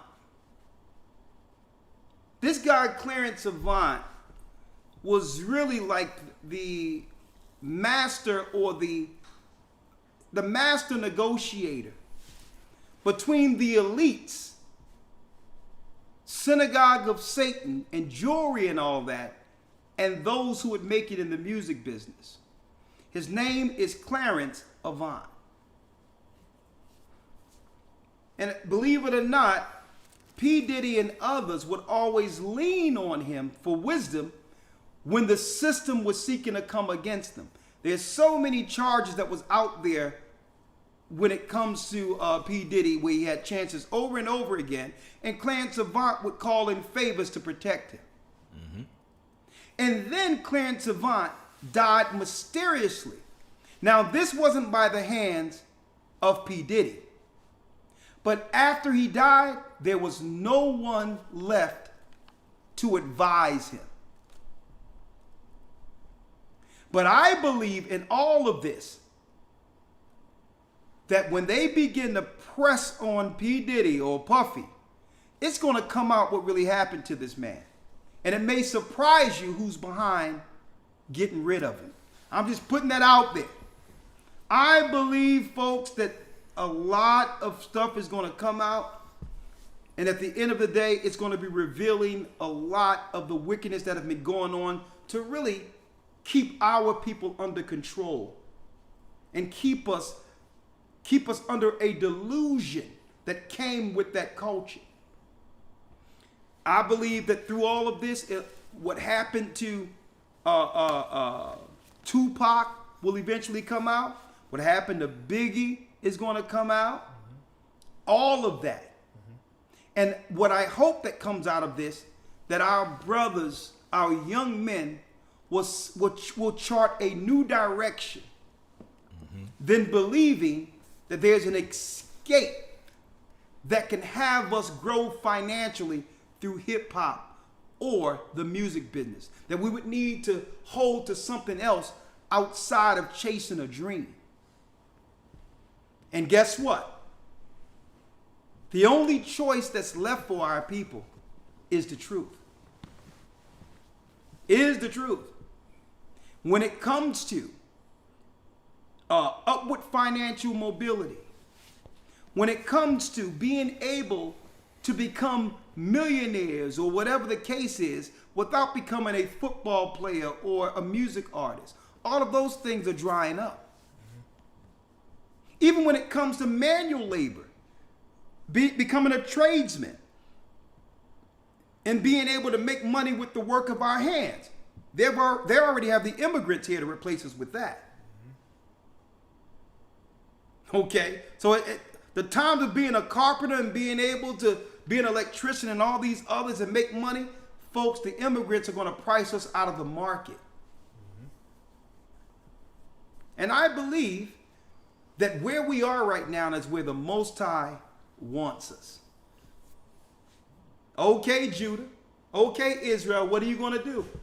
You're backed in a corner, and the only one who can help you through this is the Most High. You choose me or choose death. That's where we are, folks. With that, thank you. Y'all have any last words before I pull up? Let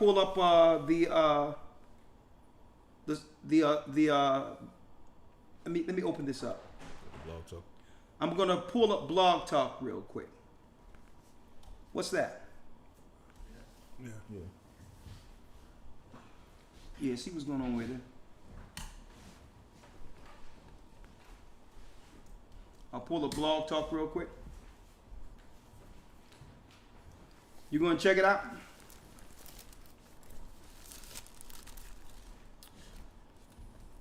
I just want to say this also, because because of the even with the drug cartels right now coming over here, what they're doing right now, the places where they're coming out from now, they're stopping people from sending money to the area now because of the drug cartels. So like whatever it is, if it's Costa Rica or whatever it is, they're stopping those particular countries now and saying that they are not allowed to send any type of money. I don't care if you're a citizen or not. If it's coming out from America, it cannot be sent. So they're trying to stop all those type of things that right now. One of my officers there, primary source, told me that as well too, because there's a member there from a particular country there, and he tried to send some funds, and they denied him. It don't matter if it's check or anything like that. They're saying that there's too much things going on back and forth with money coming from here and there, so they're kind of tightening up with those type They of stuff. tightened it now. up. Yep. And they also tightened it up. And guess what? One area of escape financially we had in the hood was to be able to make something our people in the drug game. Mm-hmm. Yeah. With the immigrants coming over, that's over. Yep. It's going to be the immigrants taking over all the streets, Yep. and that's it. That's it, because they were the plugs. But not only will they be the plugs now, a lot of those, let me tell you, a lot of those drugs and stuff was coming in from Asia and all of that, Yep. right? Even since the 60s, it was coming over from Asia. Yep. Now, instead of them being just a plug supplying our people with the poison to kill one another, they're going to say, nah, we're taking all of these corners. It's our stuff. They're going to move these cartel people from over there and bring them to work on the corners in our neighborhoods. And then, now there's no way out financially for our people and the young men. And what will be left to do for our young men? You know what's going to be left to do? Crime.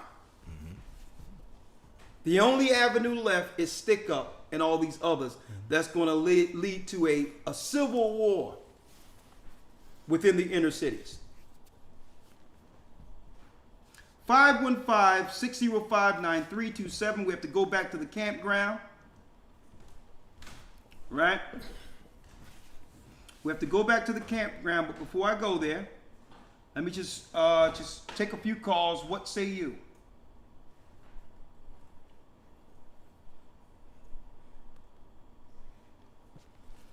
Let's see.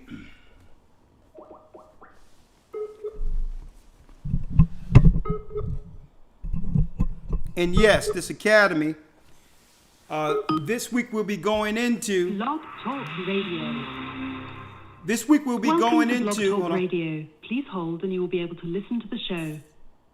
This week after the Tabernacles, this Sunday, we'll be going into. Unmuted. We'll be going into Christianity. There will be no rapture.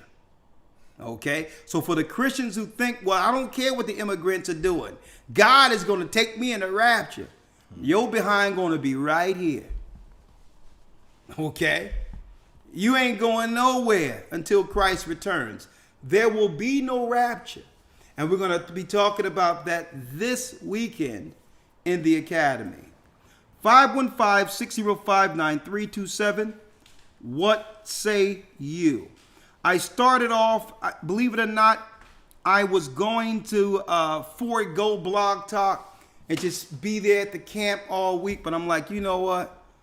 I'll be sitting there Wednesday night after relaxing out there amongst the campground, bored out of my mind and all this stuff going on in my mind and what's going on in the world, with thousands of people waiting out there to have me chime in on what's going on in the earth. And really, P. Diddy is a small fish, and they're using this, folks, all in all. I'm using it for a teaching moment. But all in all, they're using this to take off other pertinent news, to take that news off of the media cycle. Because if we're talking about P. Diddy, no one is talking about the second attempt, like Elder Lawyer mentioned, as they claim happened on Trump. Now, whether you believe it happened or not, he would have overtook the media cycle for another week. Right. And folks, that's not going to work when they're trying to drag Kamala Harris over the finish line. That can't work to have them talking about Trump, right? When Harris is already losing or killing. Nobody wants Kamala Harris and ever wanted her.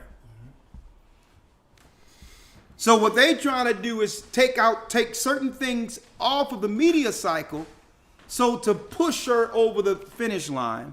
And then they're trying to cover up the fact that they're still bombing the Palestinians, and they're probably going to let 2 million more migrants in to press upon our people. So when Kamala talks about there's housing, we have to make sure there's more housing, she's talking about housing for her people, not our people.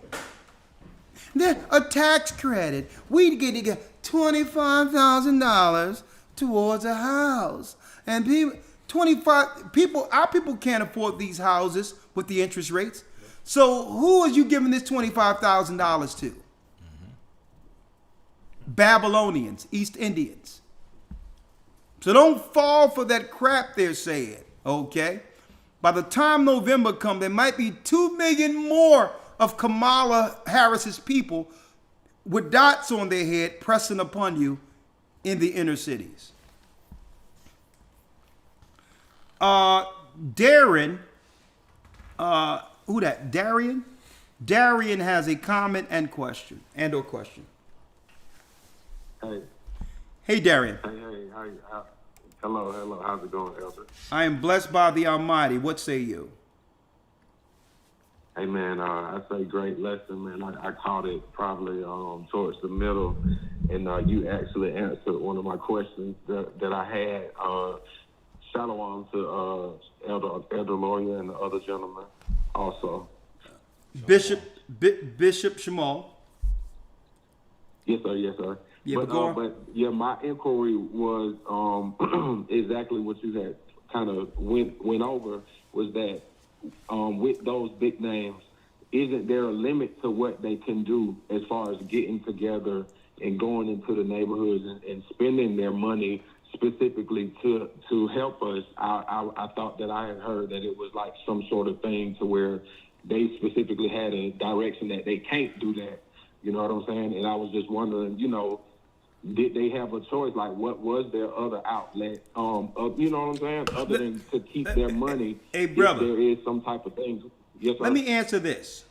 Yeah, there's an agreement that they're not to really use it for certain things because it's their handlers.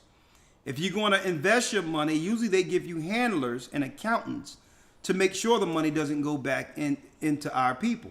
But if you know they're coming and they're going to bankrupt you anyway, there's nothing to stop you from going to the bank, getting everything you can in cash, and going out to where you know you live in the inner cities and just throw the money out there into the streets. How can they stop that? Yeah. And 9 times out of 10, if he did that, there'll be nothing for them to come after. Yeah. Because either he's going to give it to his people, or all of these vultures who are lawyers, who are really behind all of these particular cases on him, are going to get it. Yeah, that's deep. That's deep, bro. That's deep, Elder. Yeah. Awesome. Man, I also wanted to tell you, man, I called back a couple of years ago and you asked how did I get into you guys, and I told you that going through the history lane and going through like the Tariq Nasheed history lane, and I've been keeping up ever since, and it is more growing to do, because it's also another aspect that I'm going through, a lesson that you did a while back as far as the working and how you jumped off the leap of faith from your insurance job that you had, you know what I'm saying, and jumped off your leap of faith, and you've been on it ever since. I feel like I'm still stuck on that bridge also. So if you could do a lesson about, like, how it's still a whole section of Israel that, still going to work, and I still feel like that's, still a remnant of, all right. the curse and stuff like that. I'm going to help you out, real brother. How old are you? 33. 33. What is it you are you doing insurance? What are you doing? No, sir. I do more like county work. Outside, I work for the county in Georgia. Doing what? We're Department of Transportation, so we do road stuff like for the county. I got you. I got you now. I got you. Doing the land, brother. This is what you got to do, right?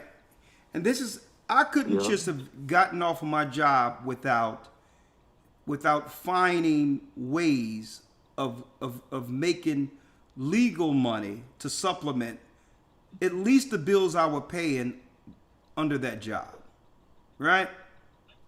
So I used to do simple things, right? If I know that I'm in Philadelphia, you got Wynn Plaza, you got a lot of different areas. Back then you had Belmont Plateau. So when there was events, I had a truck. I had a little van or whatever the case is. So I would hook a grill to my truck and go down when I know there was events, and I would have dogs, burgers, and all these things.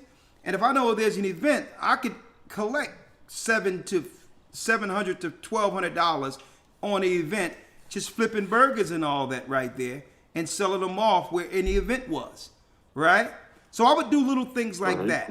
And then I would work breakfast at Fridays in the morning downtown, right? I would put on my stuff. I would wake up early in the morning and I would work the breakfast, and I'll be out there by lunch and have an extra 100 in my pocket, right?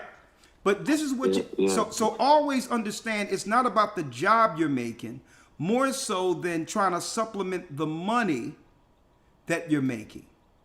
See? So you're not looking at the job. Oh, how much am I making and what are my bills? What can I do to supplement those bills and still have more time than if I were working on the job? Right? So here's a good idea. I was talking to it was our conversation amongst the brethren yesterday. Because eventually they're going to replace us, even in your job you're doing. They have plans to replace you with the immigrants. I'm going to tell you. So I'm going to tell you what you do. Yeah. Get yourself a flat top. It's crazy. Yeah. Get yourself a flat top or a grill. Go online and find out how to get an EIN number under an LLC. Take your computer, make yourself a menu. Find out how to market what you do. And not only do you hustle fast food, right? You can also find out how to get your fast food on Uber Eats or whatever the case is, and they'll come wherever you are and pick up your food and deliver it. Because I'm going to tell you, I lived overseas. The immigrants learn how to do this as teenagers, before they're teenagers. That's why when they come over here, automatically they get a stand, because they're already doing something like that from where they come from. Okay? So it's time. I'm going to tell you, that's how you have to do it. Find a small niche something. You don't have to think about a billion things. Find one thing you do well and make that a product.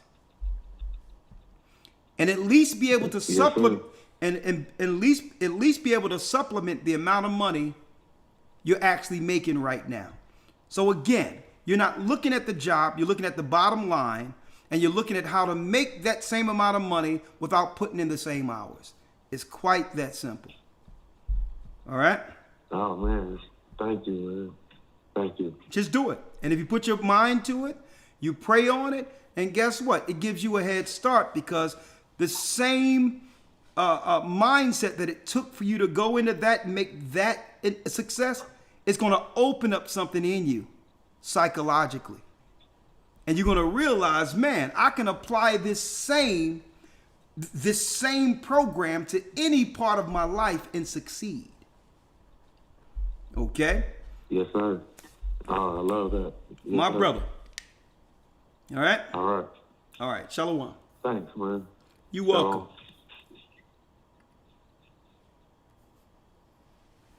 Niles has a question.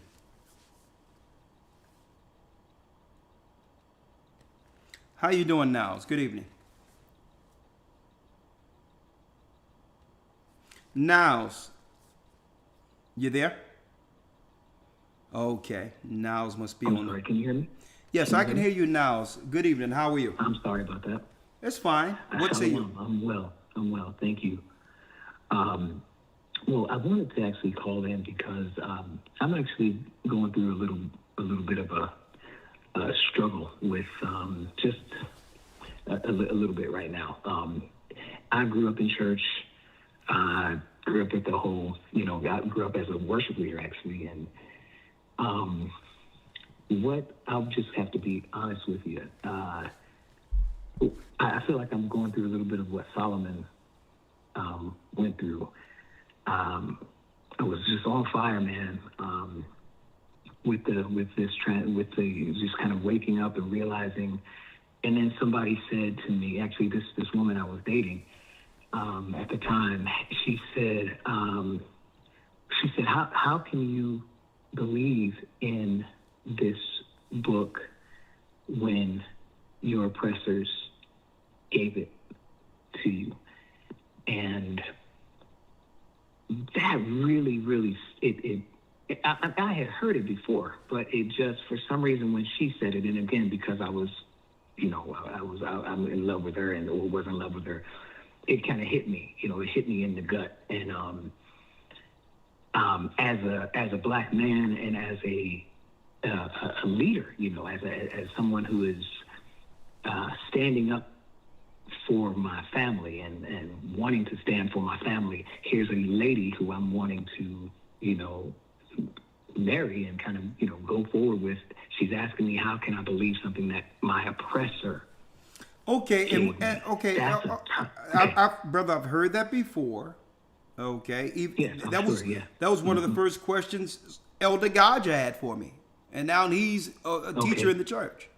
So let me ask you this, and make it short.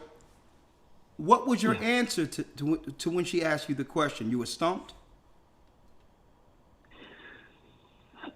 I'm sure I said something. Were you stumped? Sure that was the question. I think I was. Yes. You were stumped. Yes. Well, you didn't know. Yes. You didn't know the proper answer.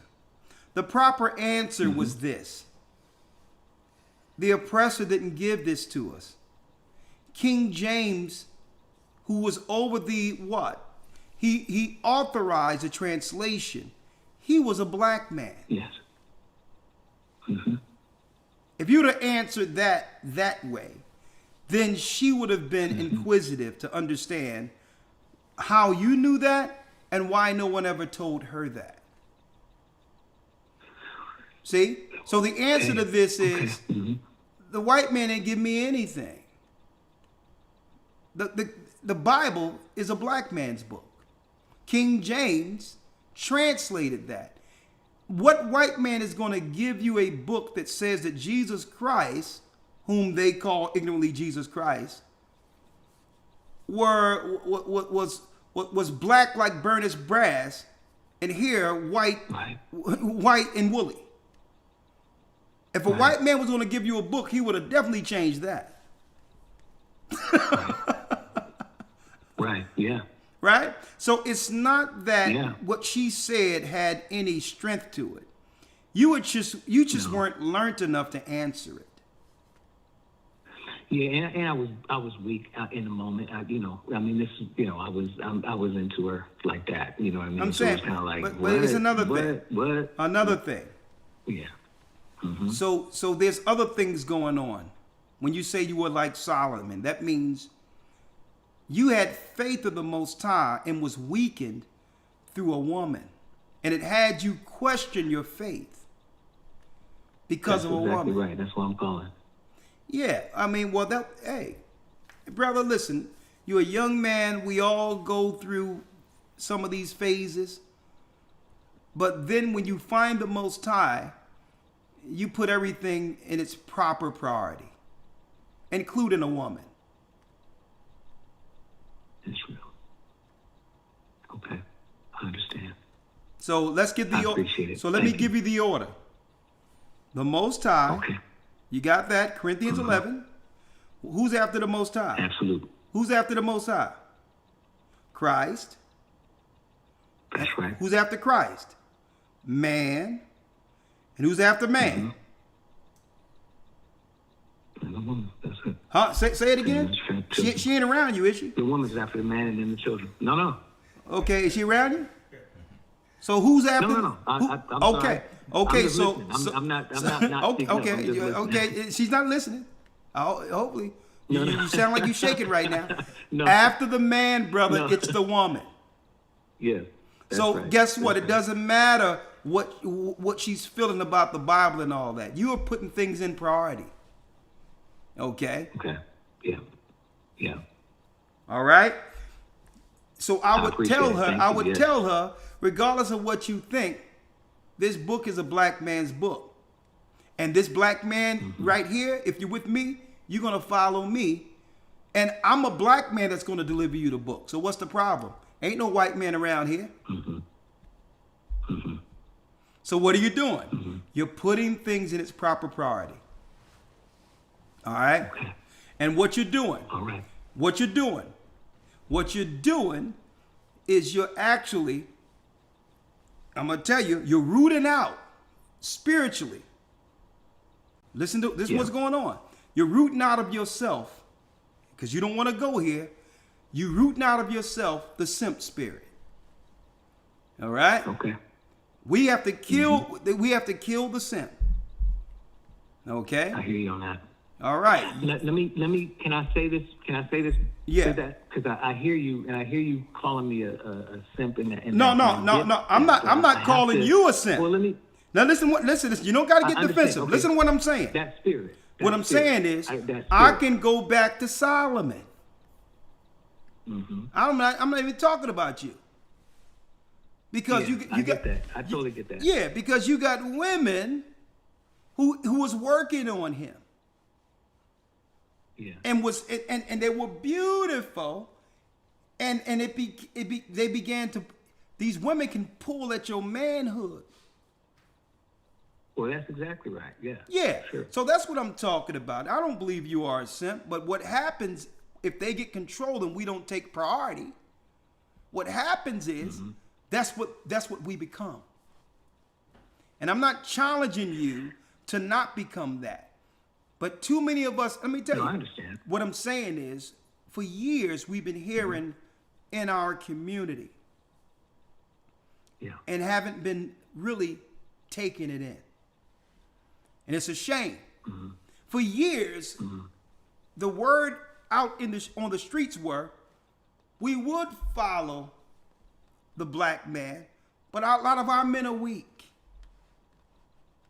We've been hearing that over and over again, and we've been taking that as some type of slight and become defensive. Right? Okay. So now we need to flip that. Well, listen. Okay. I'm putting myself out there, not you. Let's get off you real quick. For years we've been hearing this. So now it's like, well, okay, I'll accept what you were saying. Right? The black man is weak. I'll take that. You can claim we're weak. But when I stand up with this Bible to take my position, you must get out of the way. And if you can't get out of the way, no longer can you claim the black man is weak. You're standing in the way of my strength. So that's how you flip it. So I don't mind people calling me whatever they want. But when I come to stand in my authority, you must get out of the way then. Or do you just want to call us weak? See? Okay. Well, let me, if I could just speak up for myself in this moment, just real quick. Go because on. I broke up with her. I'm just kind of still in love with her, but I did let her go. So I did. Well, brother, you didn't have to break up with her. You could go get her back. No, I did. Actually, I did. I'm just saying, brother. It's Listen, okay. Listen, brother. Listen.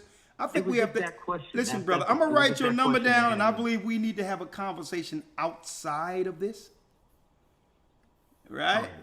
Because if you're hurting, you're going through a vulnerable moment, that's understood, and there's nothing wrong with that. You care for the woman. So let me call you and we'll talk about this. Niles. Because brother, they don't just because she's out of pocket right now doesn't mean you have to let her go. Okay? Unless she went all the way out of pocket. Well, let's talk about that. Because it's very interesting, some things that happened, and I knew I had to stand up, and it wasn't going to be. I just knew I had to stand up. Well, let me just ask you this now: where did you meet this young lady? At work, at my job. Yeah. Lord, boy, you're breaking some carnal rules. I'm gonna tell you, some cardinal rules. I don't work with her. She was coming in to my job. She didn't work at your job. Yeah. No. Okay, all right. No, well, listen, brother, it's okay. I got your number, and we'll talk about it. But I don't think you are a simp. I really appreciate it. And none like that. I'm just saying. I'm just saying. Thank you, sir. Understanding when I'm speaking, and I'm talking and there's 2,000 people in the room, I'm generalizing Right. to make a point. I get that. Right? I get it. So no, I get it. I appreciate that too. All right, I'm generalizing to make a point. I don't believe. Listen, brother, there's some women out there that can. The Bible says that there's some men, even strong men, who've gone out of their wits for the love of a woman. Man, I'll tell you. Let me tell you, man. A woman can pull something out of you that you didn't know existed. I mean, think of. He's a woo. Oh yeah, brother. Woo. Let me tell you. Man, Let me tell you. They was looking at Mike Tyson, was like, man, listen, this guy can punch a hole through a wall in anyone who steps in front of him. Okay. Right. I mean, what do we got? Oh, I know what we got. We got a groupie who came from college who knocked on his door at 3 a.m. and claimed that she was only there to say hello. And locked him up 3 years that took away the prime of his strength with an accusation. That's the power of a woman. Yeah. Let me show you the power of a woman, my brother. Here it is. There's been many guys, quote unquote, allegedly abused by P. Diddy. Even the last guy where this case came out, who produced his last album, said that he was put in compromised positions through being around P. Diddy. But guess what? Right. Ain't nobody talking about that man. Oh, Cassie, though, or anyone else that they can pull from the past as a woman, is why his pockets are turned inside out rabbit ears right now. That's the power of a woman. Okay? And guess what? Guess it tell you in the Bible.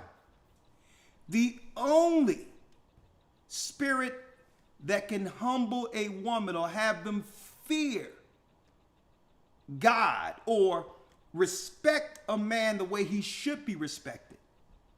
The only way a man can walk in his true authority with a woman is to have the truth. Or you're outmanned. You say the truth? You must have this truth and follow this Bible. Yes. Because what? Yes. Because why? Here's the truth. There's only two governments in a nutshell. The government of this world and the government we can't see. And the government of this world is on her side. Okay? All right, I'll talk to you. I'm going to call you soon now.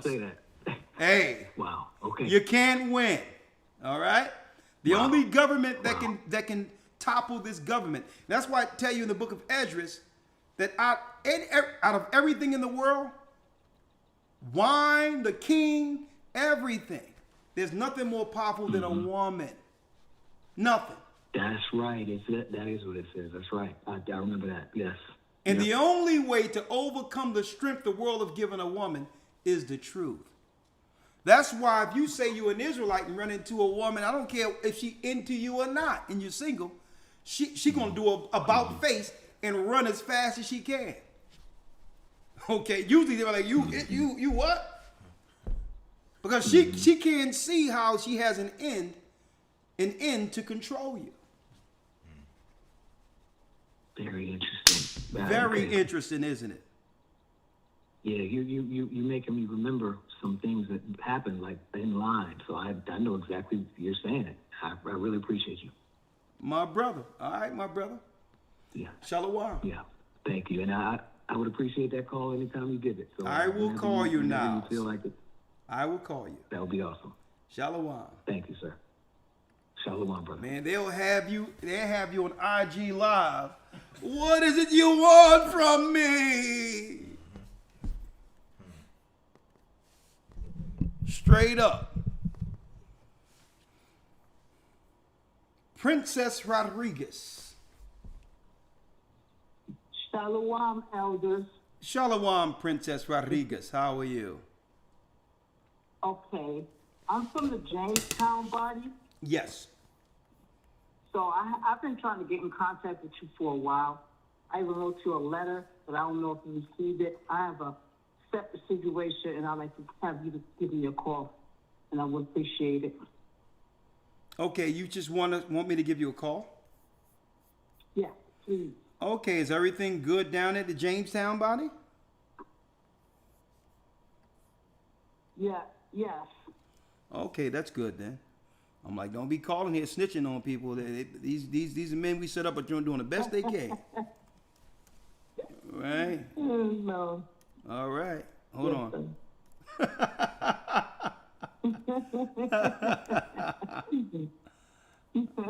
All right. Princess Rodriguez, right? Yes. All right. We're going to Princess. We're going to make sure we call you. Now, it's going to be after the Tabernacles, so wait until after the Tabernacles, okay? Yes, Elder. All right. Bye. I'm going to place you on hold. I mean, if anything, they give you some material. Heard Tyrese got a whole new album out on the pain and struggle.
Check. Yeah. Yeah, I'm putting it out there that when people talk about the courts and all that, they send threatening letters and all that to bait you down there.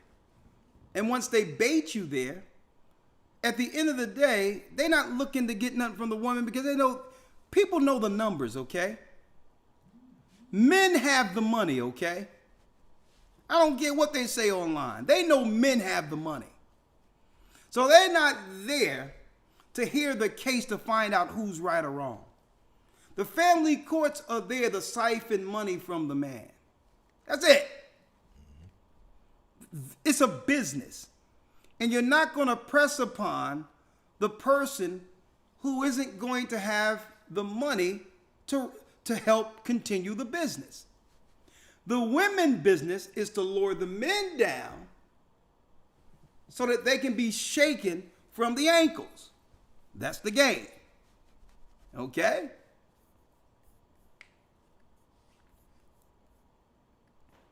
You sit here talking about, yeah, I got receipts. I got text messages. You think you hear that, man? Listen, I got all the proof.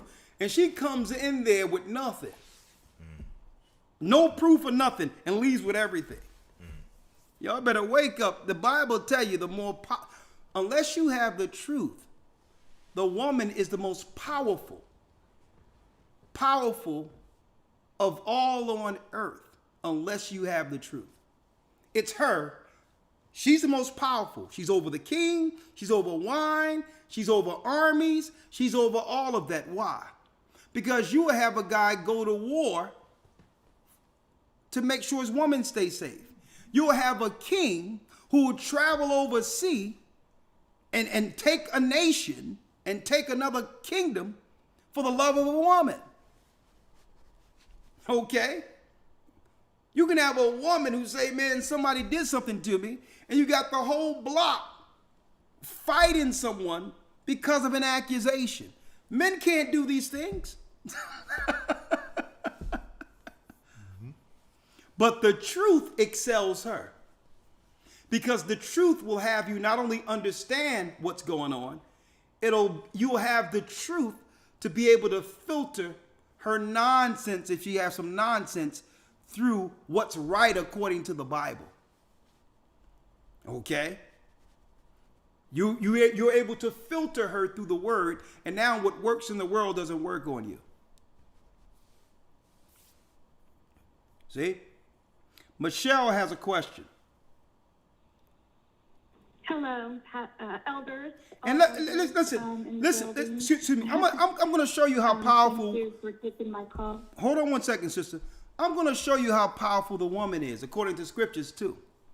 You can have a woman flat broke, where all of her career was nothing, and she would make her way into one of P. Diddy's parties and was a part of one so-called what they call freak off, or whatever the case is.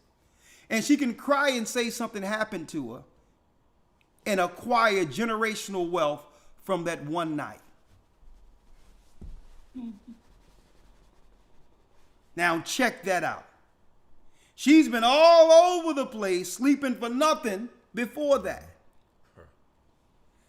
But that one night can give her generational wealth. A man can't do that.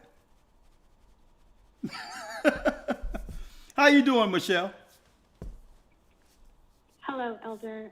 Thank you for taking my call. I actually have a question or a comment and a question. Yes. I stay off social media, so I don't get too involved in some of the things that are going on right now. Of course, all of the big things that you mentioned, yeah, it's found a way to my front door. I'm in fintech, so we're constantly getting updates and things like that. But I appreciate your take on how, or just your broad analysis of all of it, because I think, you know, it's easy to lose the fact that it's really a spiritual enclave, you know, with what's even happening with Diddy, because, you know, I don't think anyone in Yashara wants to see that. I don't think they want to see black men just continually be pummeled in the public sphere. I don't think we want that whatsoever. But I guess my only takeaway would be the good news would be that, yes, we're starting to see all of these things crumble.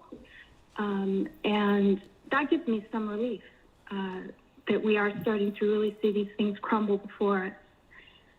So I really do appreciate the fact that you brought that out and that you made that, you know, the forefront of the conversation, that we can see some work on our behalf.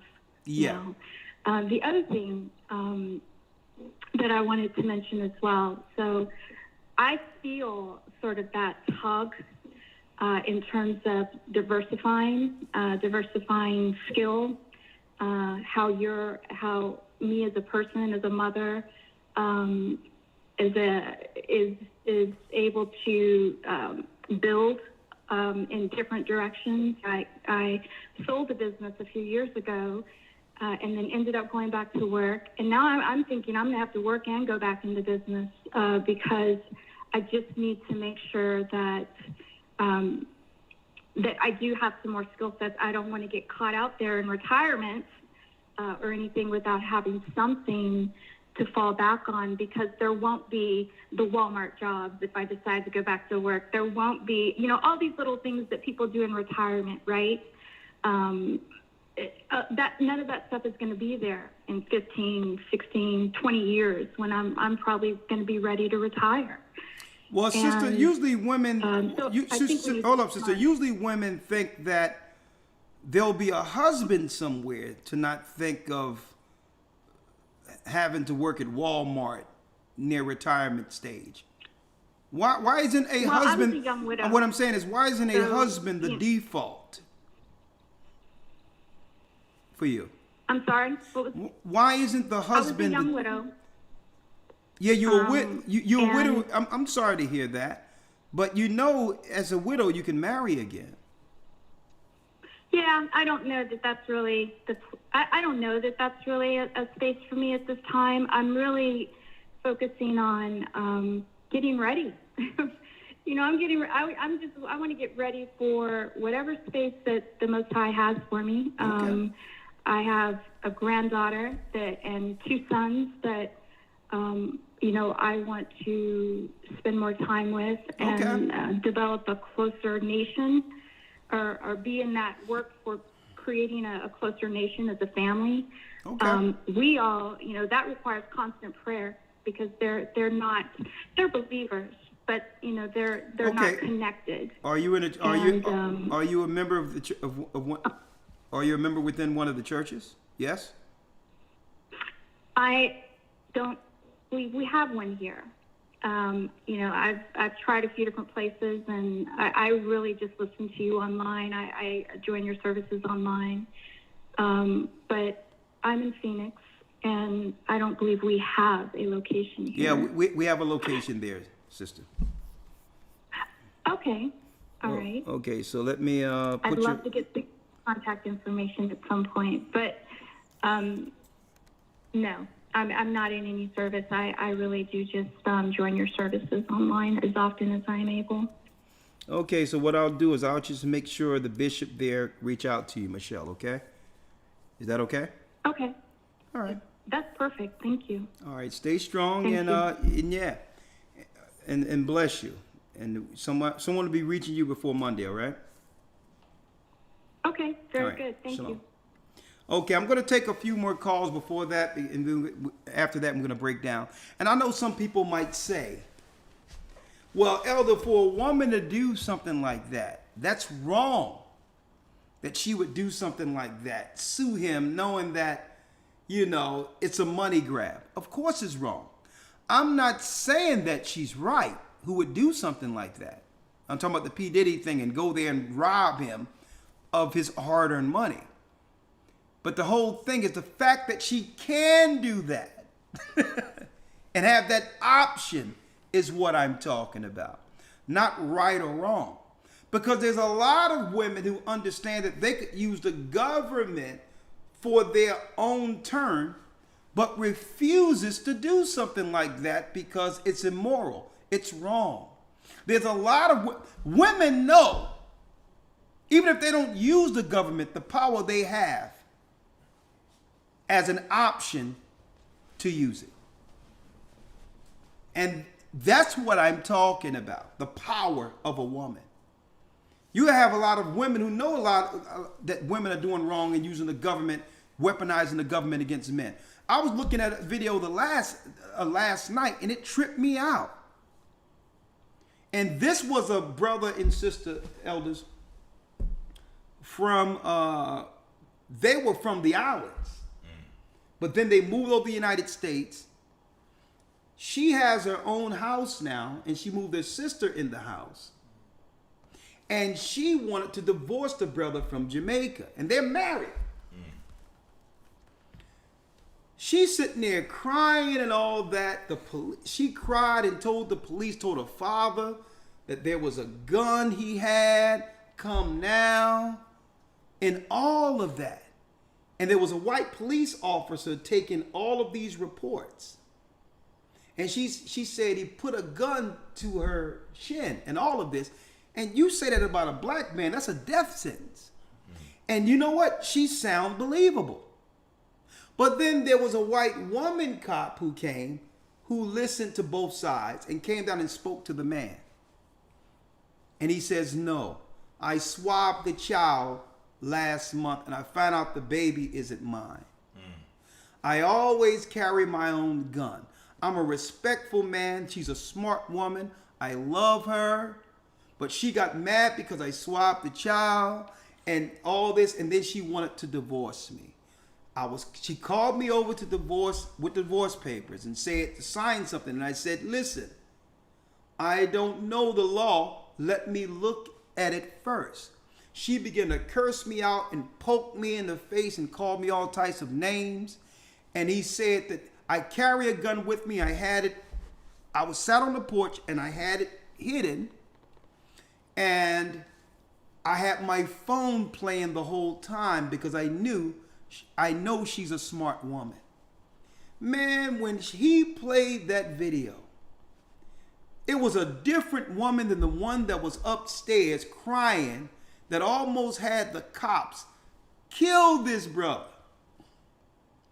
She was calling him everything but the Son of God, saying, what are you going to do? And hitting him in the face. I dare you to do something to me. And was talking about his mother, his parents, foul mouth. And then the white woman went upstairs and spoke to her. And guess what? They took her out in cuffs for assault. But just imagine if that brother didn't have that encounter recorded.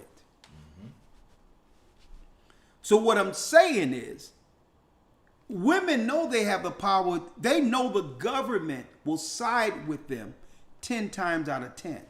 That's power. But a virtuous and righteous woman would never seek to use that. Okay? So I'm not saying that it's right that a woman could siphon money out of P. Diddy for one night by claiming something happened. I'm not saying that's right. But the fact that the government will allow someone to get a payday like that to rob a black man in of itself shows the power of a woman. 832 area code. It's a privilege. 832 area code. Hello? Yes. Oh, how you doing? Oh, shalom, man. I've been watching you for like about 7 years now. My sister put me on. We always go to the church and stuff. Man, my thing was, man, talking about this, I was putting in the comments earlier, going back to Genesis, that there was 2 trees. There was the tree of life and the tree of knowledge and wisdom. And that Satan has put the tree of knowledge and wisdom there for Eve to bite that from what I was told. And now it's just like... Well, brother, listen, she ain't the only one ate from the tree. Adam ate from it too. Exactly.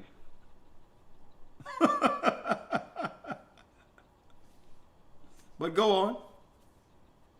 But yeah, exactly. And, that's what we got. That's why all men have an Adam's apple from our neck, because he choked on him when he realized I don't know. What scripture is that?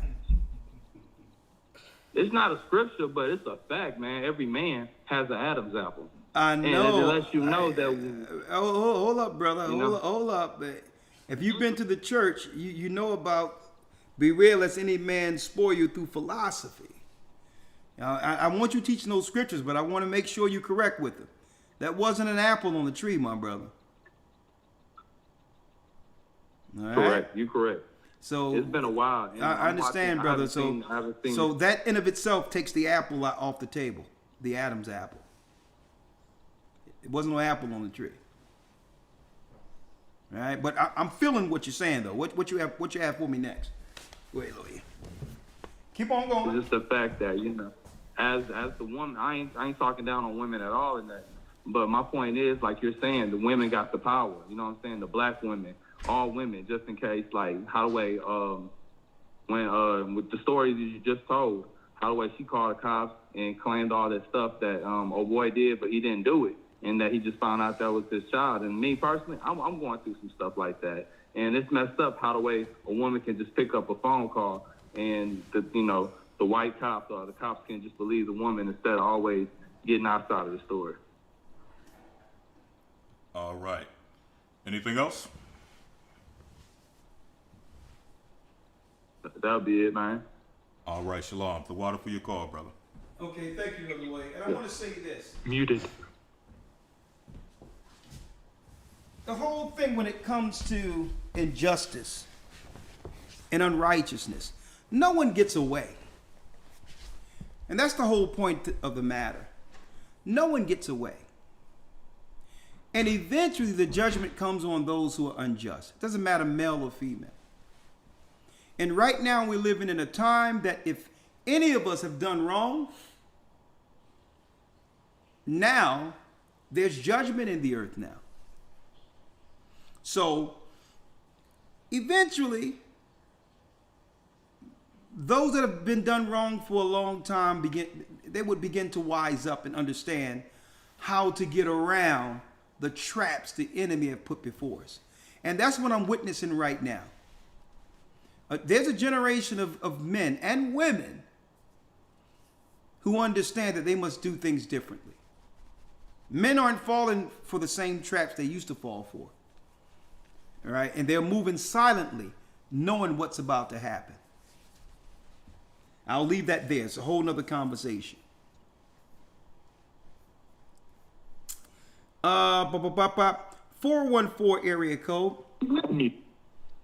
414 area code.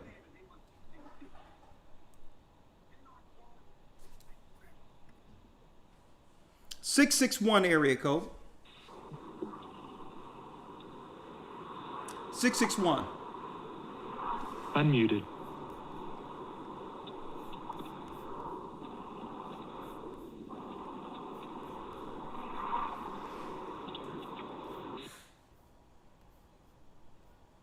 Okay, last call for this evening. 901 area code. Shalom. Shalom. Hello. Hi. Hi. Elder. Your name, you're the last call for this evening. Blessed Tabernacle. Hi. Hi. My name is Zoe. Okay, Zoe, what say you? I just wanted to thank you for everything. Happy Tabernacle. My family and I have definitely enjoyed tonight's broadcast, especially as a musician myself. Just another reminder why I'm so glad to be on this side, able to use my talents for the kingdom, to further the kingdom. I look forward to the Memphis body when it comes, and possibly being able to lend my gifts to the body there. And I also wanted to say that I remember last fall, the first time I called you said that you proposed that I make a strings cover to Zion, and I finally finished it.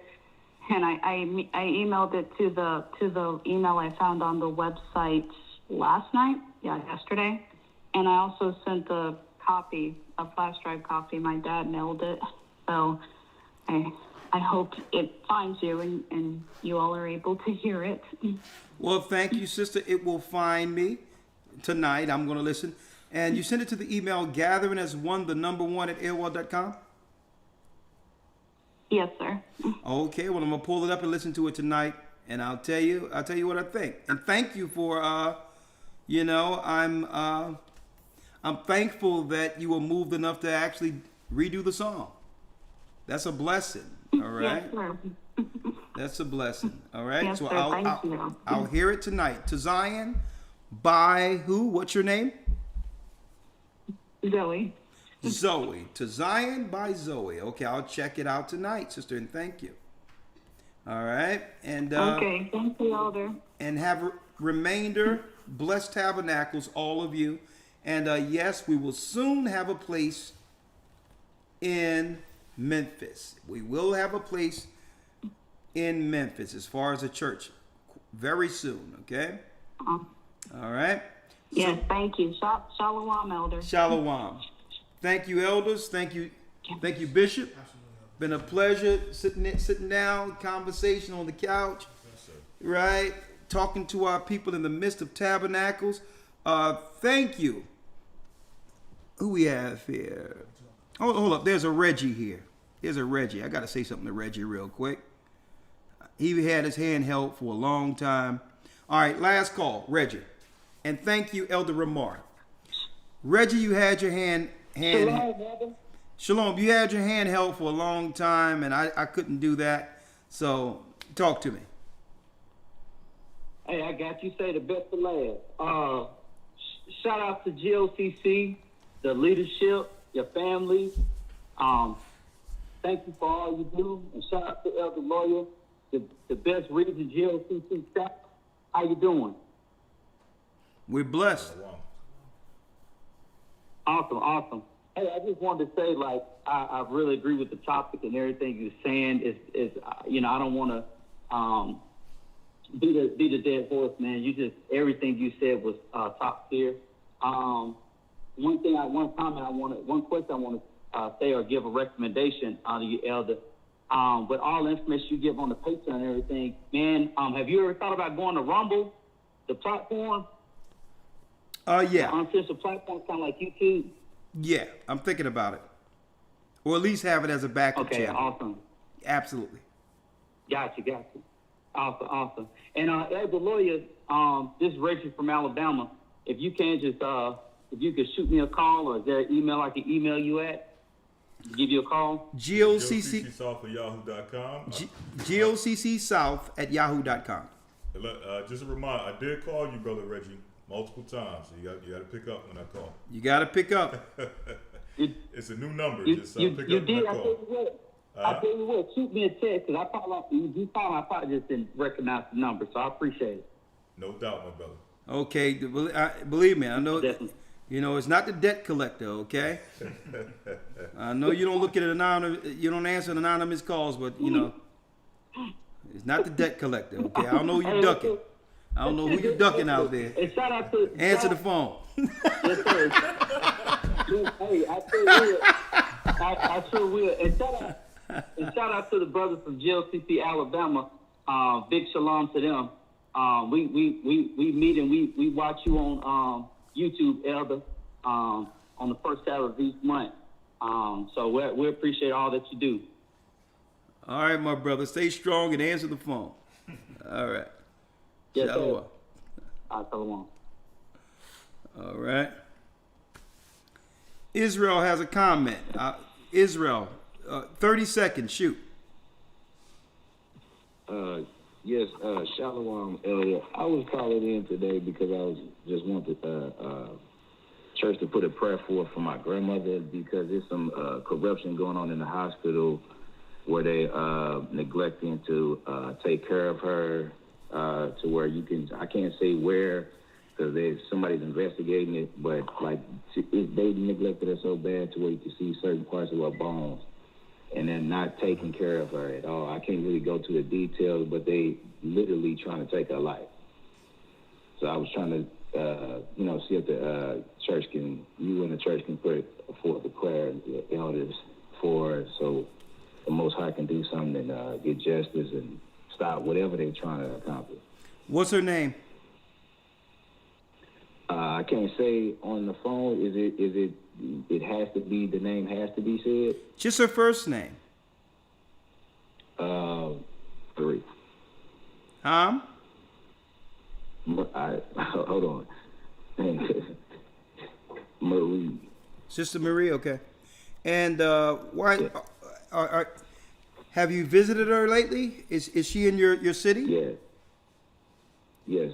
Okay. Well, what I would advise is make sure you have some people there around the clock to watch what type of care she's getting. That's the best thing that can happen in the meantime. But we will put up a prayer for her. Okay? Thank you. My brother. All right. Shalom. All right. Shalom. Because boy, they trying to put our people down up in these institutions. They really didn't get the number they wanted through the pandemic. So be careful with your people up in these hospitals. Sax player, how you doing, brother? We got 1 minute. Happy feast. We got 3 positive lives. James Earl Jones, Tito Jackson, and somebody from your city, Frankie Beverly. Oh yeah, Frankie just passed. Yeah. And the thing about the Haitians down there in Springfield, my cousin picked up 2 of them in the car and talked to them. And when they said they was eating cats and dogs, they just laughed and said, "Let's go to the store and I'll get this thing. I'll buy you anything you want." Yeah. These 2 Haitians he picked up. That's a lie. Yeah, we all know it's propaganda. He picked them up and he filmed it. Yeah, there's no man. Levi ain't eating no cats and all that crap. Believe me, if they're over here, as immigrants, they eating well. Okay. Yeah. They eating Yeah, very it's a well. unique take. They got more money than an American citizen right now. Did you get my song, Elder? Huh? Did you get my song I sent you? Yes, I got it, brother. You are highly skilled. I'm going to play it soon. Highly skilled. Okay. And happy feast of tabernacles to the bishop and the elders, and tell Elder Lawyer he can take Earl Ray Jones and he can read the King James Bible. He got a good voice too, and put it on YouTube. Well, we He were can read thinking the Bible. about that, have him read out, the chapters and all Yeah. that. But that'll be in due Yeah. time. That'll be in due time. Yes, sir. You Maybe know? earlier than you think. Yeah, right. Thank you, my brother. Shalom. All right, shalom. Yeah, I was gonna say the Haitian thing, man. What it looks like they're doing is they're taking the heat off of some of the other immigrants and they're putting it all on Levi. Exactly, on Levi. They're just taking it off of the Ukrainians coming in number, the East Indians and Asians. Right. The same deal they did years ago when they claimed that they were cowboys whipping Haitians at the border. Yeah. I'm like, come on, man. They're gonna pull that. They're gonna pull that one out of their orifices again. Yeah. Listen, man, it's the same trick every 4 years to get to really misdirect things off of the immigrants that they're putting in our neighborhoods and cashing them out. Right. All right, but hopefully our people will wake up. We still have some people out of their minds who's backing Kamala Harris, the Asian. Yeah. And hey, you get what you vote for. With that, with the children of Israel, we're back. And keep in mind, the Most High is calling back Israel. I'll see you all this weekend. Shalom at the end of the feast as we end the tabernacles. Have a great evening. Shalom.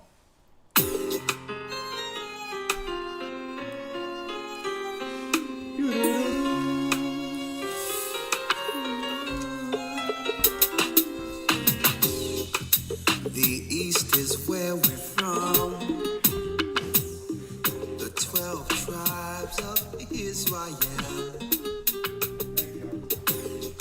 In 721 BC, the Assyrian king, he took us down, we fell. With the great escape, we went through the Euphrates. The Lord held the water still. To a land where no mankind dwelt, we went. The 12 tribes of Israel. So we be Manasseh, the Cubans, Ephraim from Puerto Rico, Naphtali from the Isles of Hawaii. The Lord is calling back Israel. Zebulon from Panama, Gad, the North American Indians, Simeon, the Manakites. The highest gathering Israel. The Arabs and Africans told us at gunpoint. Together our wives and children then sold us. In the belly of these great ships we traveled in fear. By the rivers of Babylon we found our brothers here. A higher gatherer in Colombia. Reuben from Australia. Issachar, the Mexican.